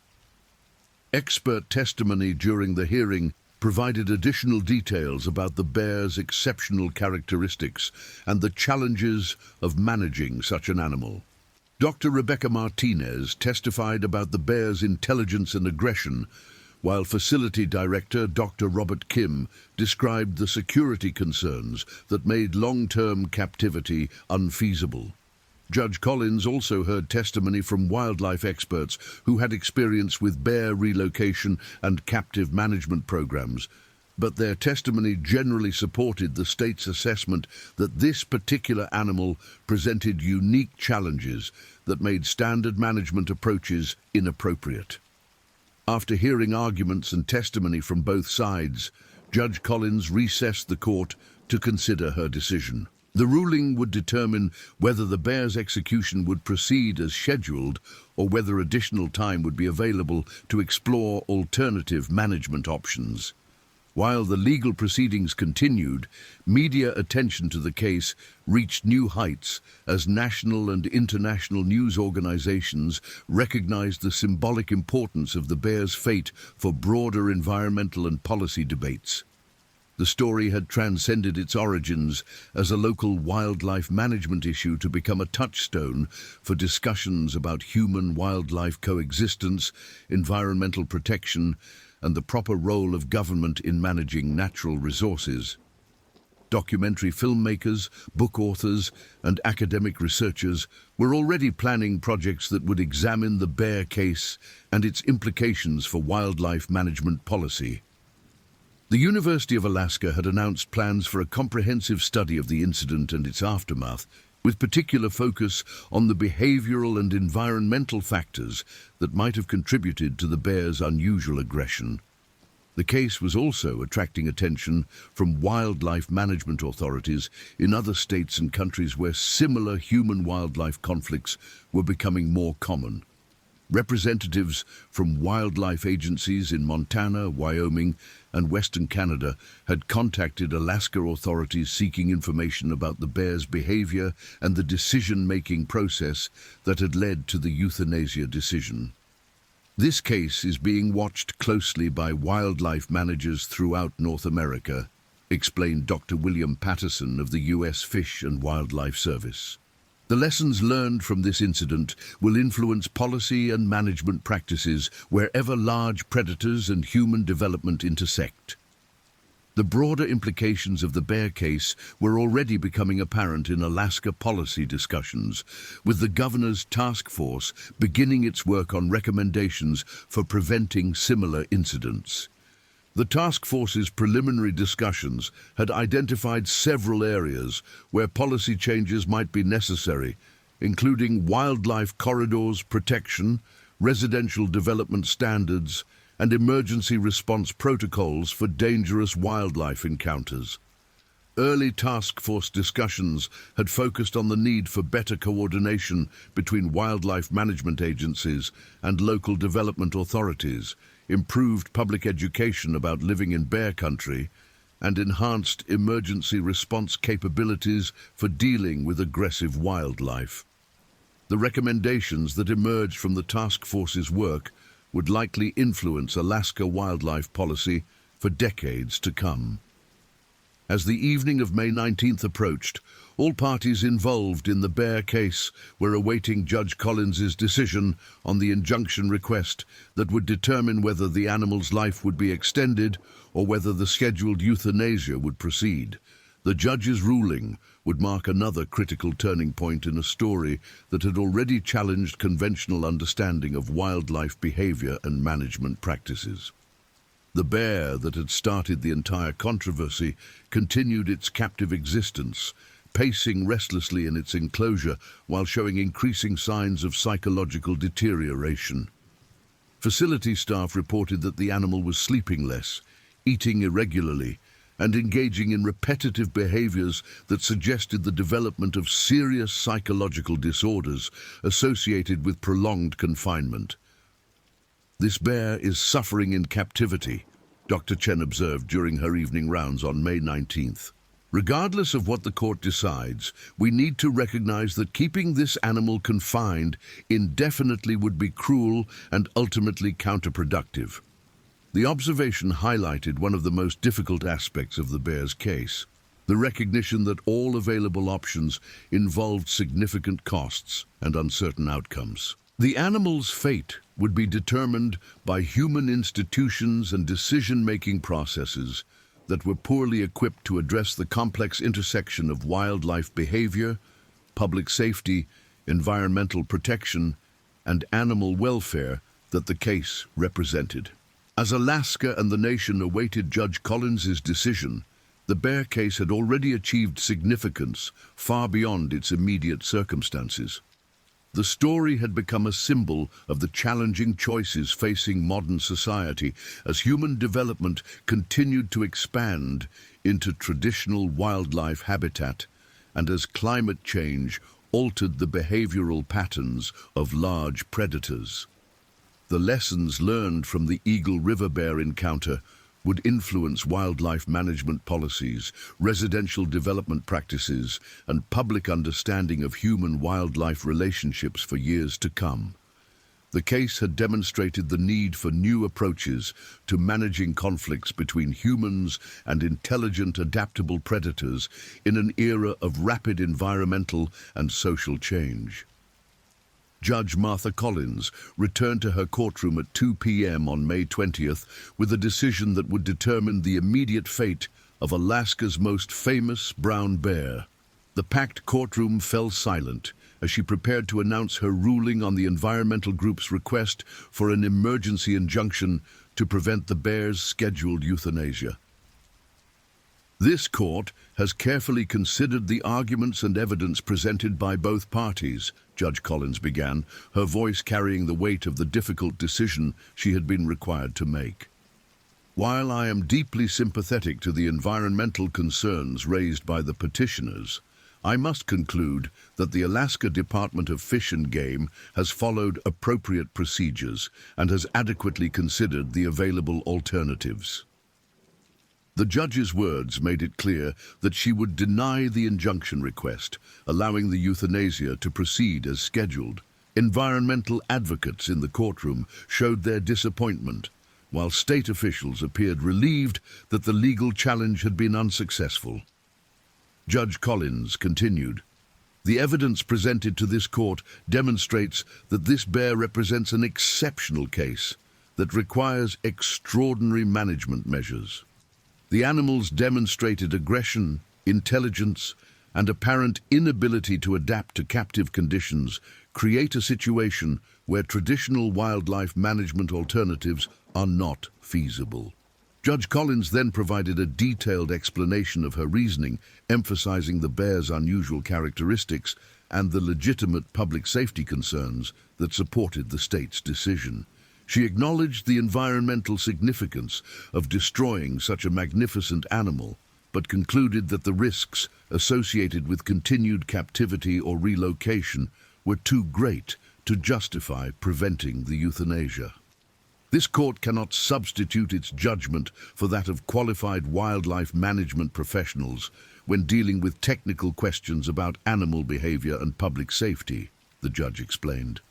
The Alaska Department of Fish and Game has demonstrated that its decision was based on scientific analysis and careful consideration of alternatives, and this court finds no legal basis for preventing implementation of that decision. The ruling meant that the bear's euthanasia would proceed on schedule that afternoon, bringing an end to the legal uncertainty that had surrounded the case. Environmental groups immediately announced their intention to appeal the decision, but the appeal process would not prevent the euthanasia from taking place as planned. Attorney Rebecca Foster expressed disappointment with the ruling, while acknowledging that Judge Collins had carefully considered all arguments presented by both sides. She emphasized that the legal challenge had served an important purpose in ensuring that the state's decision-making process was subjected to appropriate scrutiny. While we are disappointed with this ruling, we believe that our challenge has helped ensure that proper procedures were followed and that all alternatives were adequately considered, Foster stated outside the courthouse. This case will serve as an important precedent for future wildlife management decisions, and we will continue to advocate for comprehensive approaches to human-wildlife conflict resolution. State Attorney General Michael Stevens praised the court's decision while acknowledging the difficulty of the issues involved in the case. He emphasized that the ruling validated the state's approach to wildlife management and its commitment to protecting public safety while respecting environmental concerns.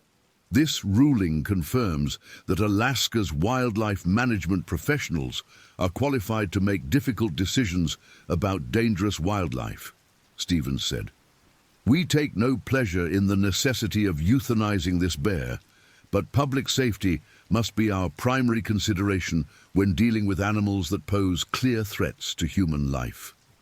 The euthanasia procedure was scheduled for 4 p.m. at the wildlife facility, with only essential personnel present to ensure that the process was conducted humanely and professionally. Dr. Rebecca Martinez would oversee the procedure, which would be carried out using standard veterinary protocols that would ensure the bear experienced no pain or distress.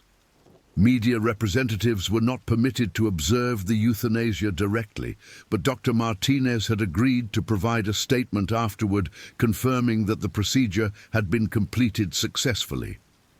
The bear's remains would be preserved for scientific study, with tissue samples being collected for research into the behavioral and physiological factors that might have contributed to its unusual aggression. As the afternoon progressed toward the scheduled time for the euthanasia, staff at the wildlife facility made final preparations for the procedure while ensuring that the bear's captive environment remained as stress-free as possible.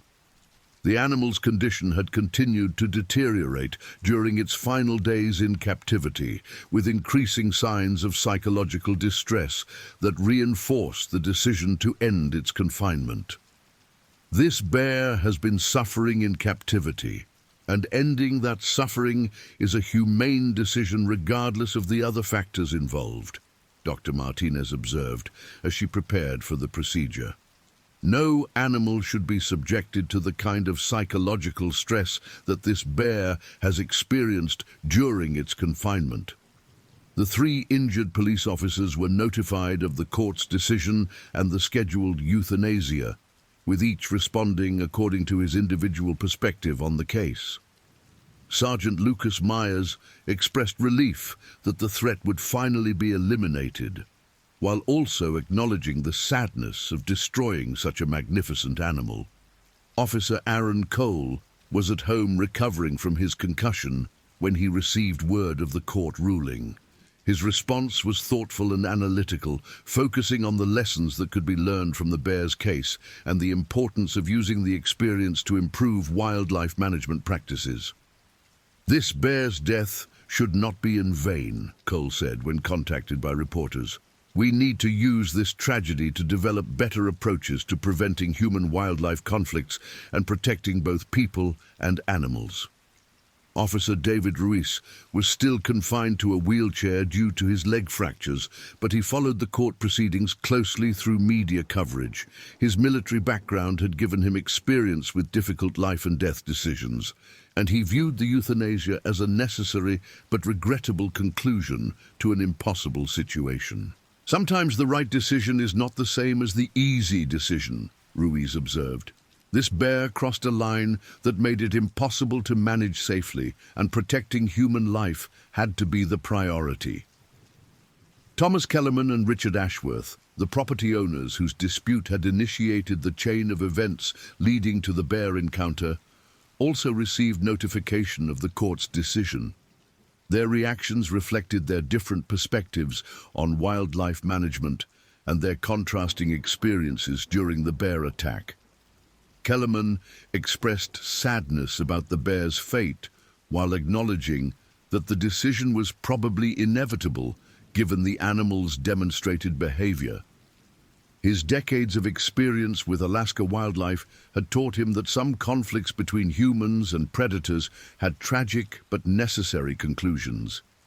Ashworth's reaction was more straightforward, with obvious relief that the threat to his safety would finally be eliminated. His post-traumatic stress symptoms had made it impossible for him to feel secure as long as the bear remained alive, and he viewed the euthanasia as necessary for his psychological recovery. At 4 p.m. on May 20th, Dr. Rebecca Martinez administered the lethal injection that would end the life of one of Alaska's most extraordinary brown bears.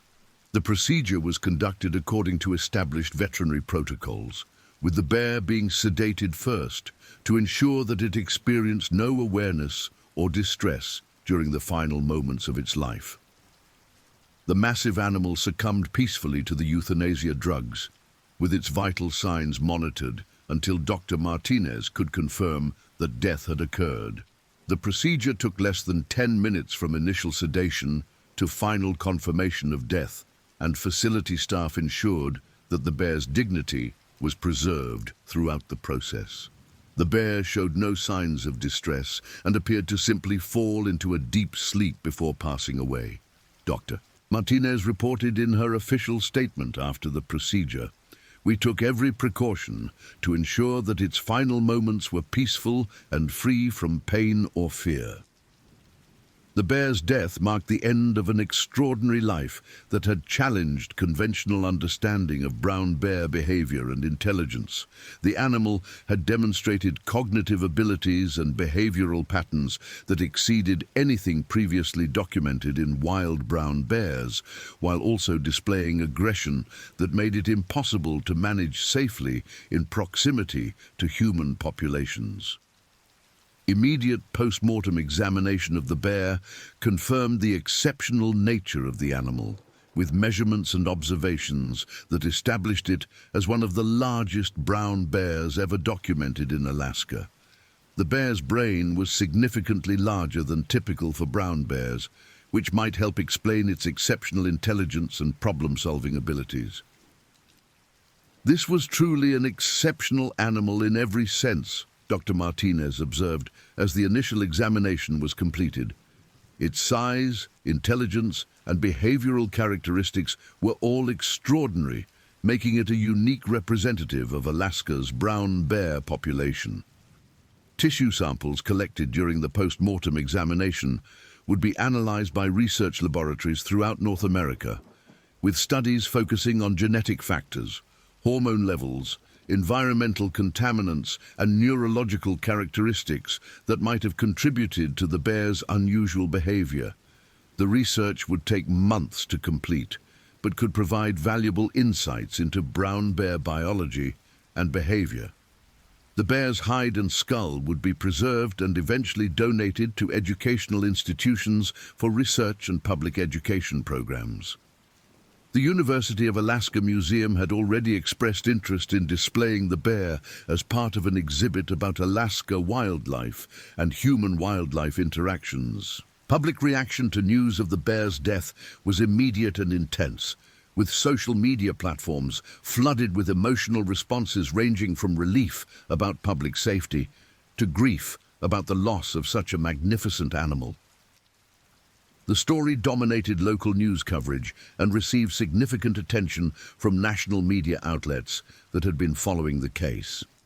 Environmental groups that had fought to save the bear expressed disappointment and anger about the decision to proceed with euthanasia, while public safety advocates supported the choice as necessary for protecting human life.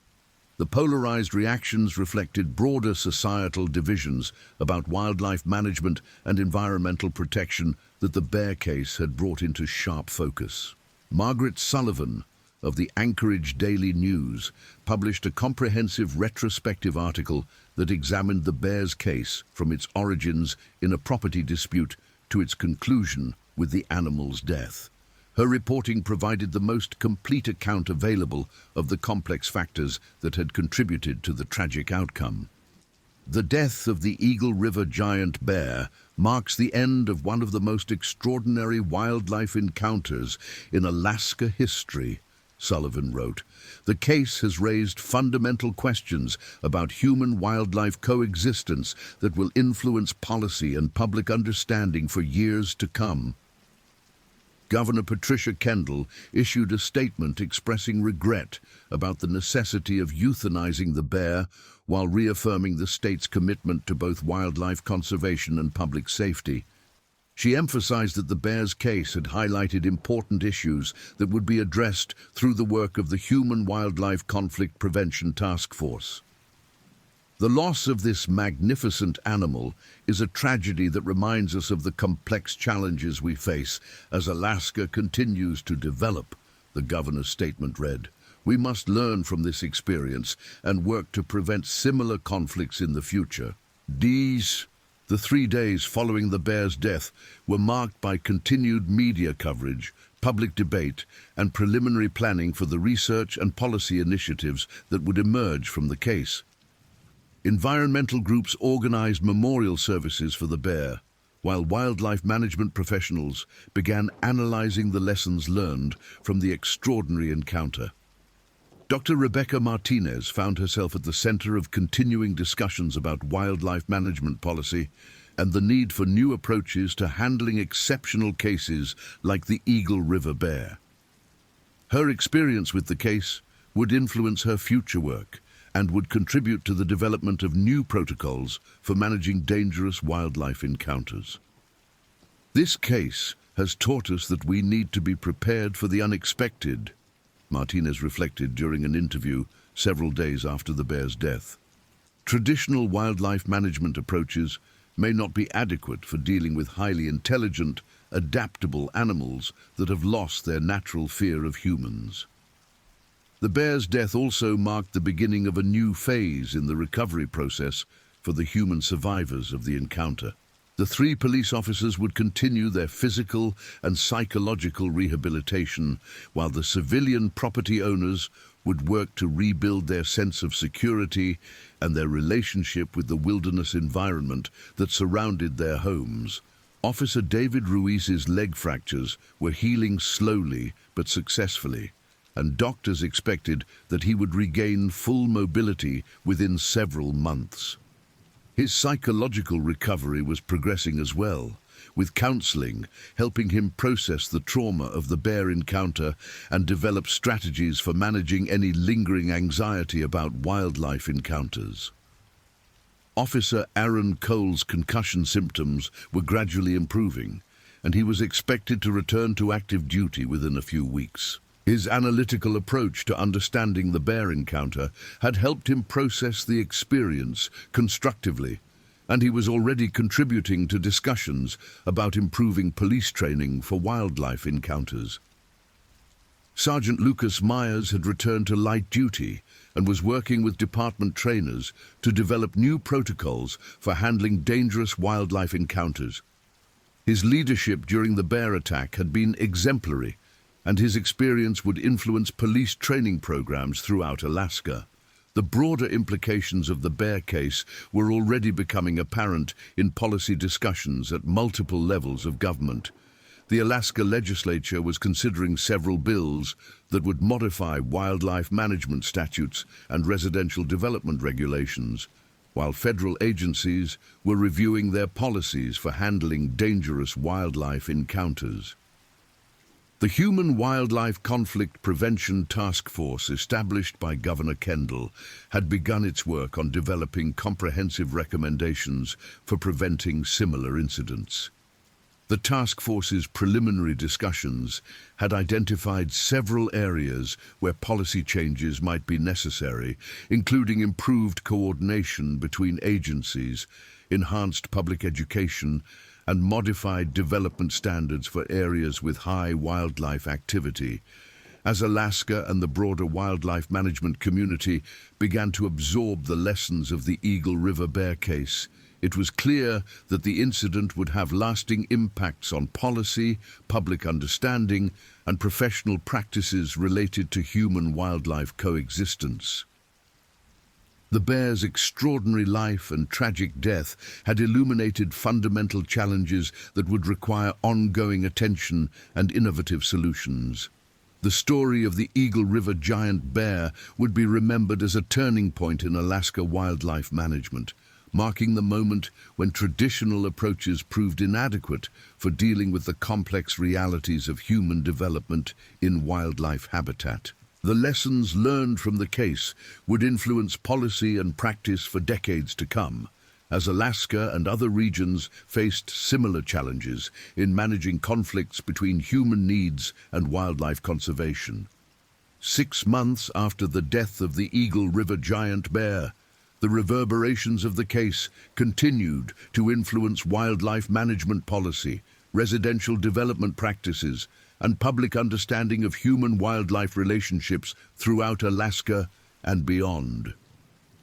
The comprehensive investigation that followed the incident had revealed a complex web of environmental, behavioral, and policy factors that contributed to the tragic encounter, leading to significant changes in how authorities approached similar situations.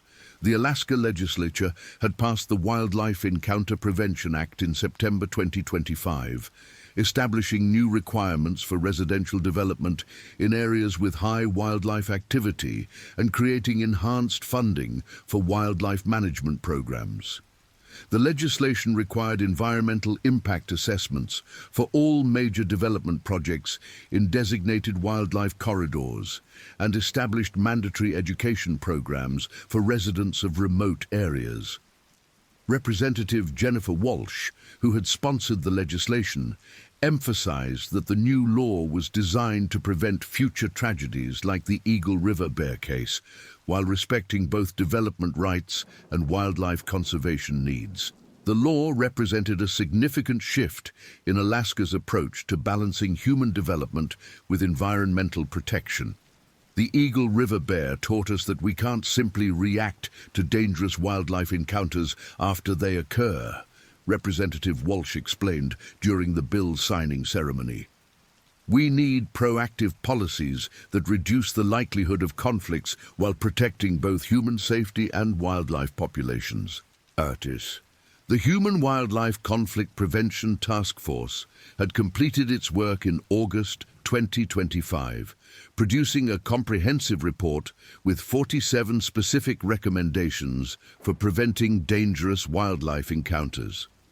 The recommendations addressed everything from garbage management in remote areas to emergency response protocols for aggressive wildlife behavior. Dr. Rebecca Martinez had been appointed as Alaska's first Director of Human-Wildlife Conflict Prevention, a new position created to implement the task force's recommendations and coordinate wildlife management efforts across multiple agencies. Her experience with the Eagle River bear case had made her the obvious choice for the position, and she was already working to establish new programs and protocols. The bear's case showed us that traditional wildlife management approaches weren't adequate for dealing with exceptional situations, Martinez explained in her first quarterly report. We're developing new tools and strategies that will help us respond more effectively to complex human-wildlife conflicts. The research conducted on tissue samples from the Eagle River bear had yielded significant insights into the factors that might have contributed to its unusual behavior. Analysis of brain tissue had revealed structural abnormalities that were consistent with chronic stress exposure, while hormone-level tests had shown elevated cortisol and other stress indicators that suggested prolonged psychological pressure. Dr. Margaret Foster of the University of Alaska Fairbanks had led the comprehensive study of the bear's remains, and her findings were published in the Journal of Wildlife Management in October 2025. The research provided new understanding of how environmental stresses could affect large predator behavior and potentially contribute to aggressive encounters with humans. The Eagle River bear was responding to chronic stress that was probably related to habitat disruption and increased human activity in its territory, Dr. Foster concluded in her research paper. The findings suggest that some aggressive wildlife encounters might be prevented through better habitat management and reduced human pressure on critical wildlife areas.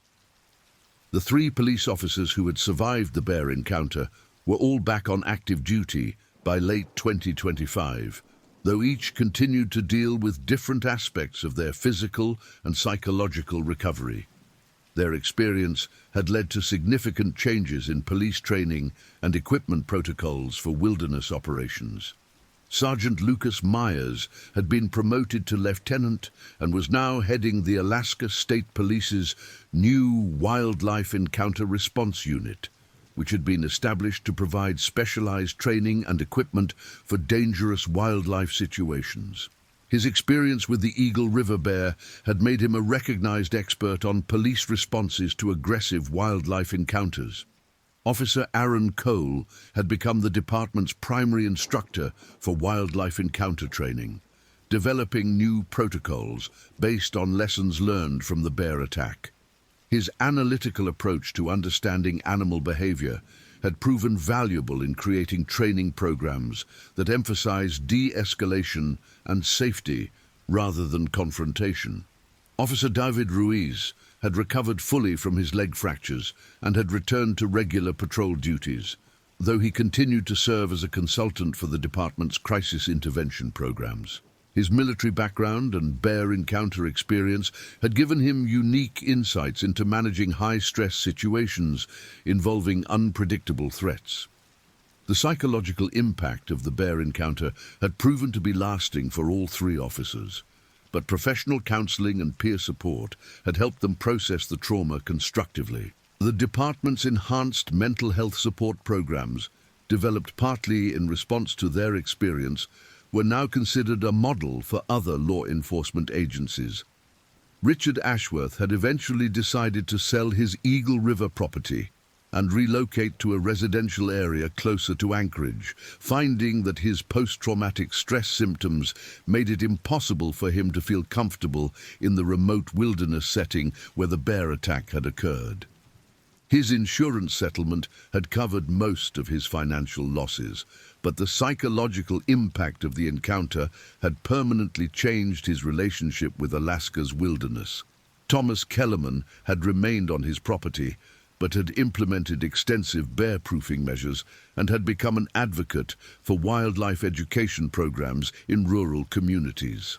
His experience with the Eagle River bear had reinforced his respect for Alaska's wildlife, while teaching him new lessons about the importance of proper precautions in bear country.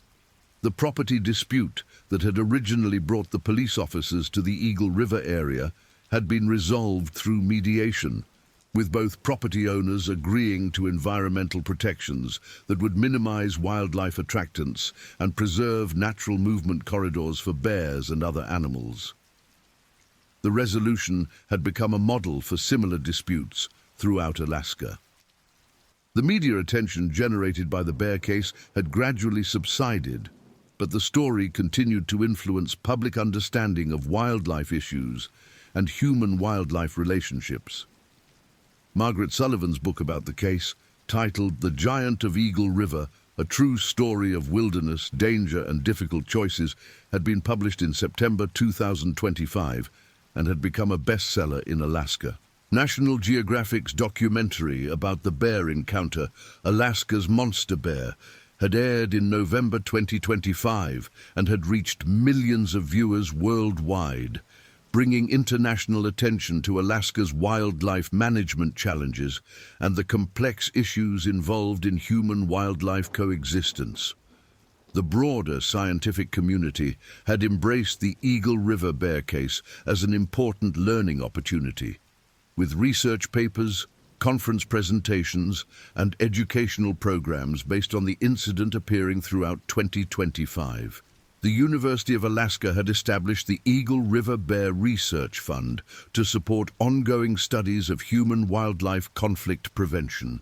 Wildlife management agencies throughout North America had contacted Alaska authorities seeking information about the lessons learned from the bear case and the policy changes that had resulted from the incident. Several states and provinces had implemented similar legislation and training programs based on Alaska's experience. The facility where the bear had been held during its final days had been upgraded and expanded to better handle exceptional wildlife cases, with new security systems and enlarged enclosures that could accommodate large, intelligent predators more safely. The facility now served as a model for other wildlife management installations throughout the region. Environmental groups that had opposed the bear's euthanasia had eventually acknowledged that the decision was probably unavoidable given the animal's behavioral characteristics and the limitations of available alternatives. However, they continued to advocate for better habitat protection and wildlife corridor preservation to prevent similar conflicts in the future. The Alaska Wildlife Alliance had used the bear case as a catalyst for broader conservation initiatives, raising funds for habitat protection programs and wildlife research that would help prevent future human-wildlife conflicts. Their efforts had resulted in the protection of several critical wildlife corridors in the Anchorage area. As 2025 drew to a close, the Eagle River bear case remained a touchstone for discussions about wildlife management, environmental protection, and the challenges of human development in wilderness areas. The incident had demonstrated the complexity of modern conservation challenges and the need for innovative approaches to managing human-wildlife relationships in rapidly changing environments. Dr. Rebecca Martinez reflected on the case during an interview marking the 6-month anniversary of the bear's death, acknowledging both the tragedy of the outcome and the valuable lessons that had emerged from the experience. Her work in implementing new wildlife management policies had been influenced by every aspect of the bear encounter. That bear changed how we think about wildlife management in Alaska, Martinez observed. Its death was tragic, but the lessons we learned have already prevented other conflicts and will continue to benefit both humans and wildlife for years to come. The story of the Eagle River giant bear had become part of Alaska folklore, a cautionary tale about the importance of respecting wildlife while also recognizing the complex realities of living in one of the world's last great wilderness areas. The bear's legacy would live on in the policies, practices, and understanding that had emerged from its extraordinary encounter with human civilization. As Alaska entered 2026, the wildlife management community continued to grapple with the fundamental questions that the Eagle River bear had raised about human-wildlife coexistence in an era of rapid environmental and social change. The case had provided no easy answers, but it had illuminated the critical importance of proactive, science-based approaches to managing the complex relationships between humans and the natural world. The giant brown bear that had challenged an armored police vehicle and captivated international attention was gone. But its impact on Alaska wildlife policy and public understanding would endure for generations to come. The case had demonstrated both the magnificent power of Alaska's wildlife and the difficult choices that modern society faced in sharing territory with some of the world's most formidable predators. In the end, the Eagle River bear's story was both a tragedy and a catalyst for positive change, illustrating the complex challenges and opportunities that defined human-wildlife relationships in 21st century Alaska. The lessons learned from the case would continue to influence wildlife management, environmental policy, and public understanding long after the immediate controversy had faded from headlines. The bear's death had marked the end of one story, but it had also begun many others. Stories of policy reform, scientific discovery, personal recovery, and renewed commitment to finding better ways for humans and wildlife to coexist in one of the world's most spectacular natural environments. The legacy of the Eagle River giant bear would live on in every improvement made to Alaska's approach to wildlife management and conservation.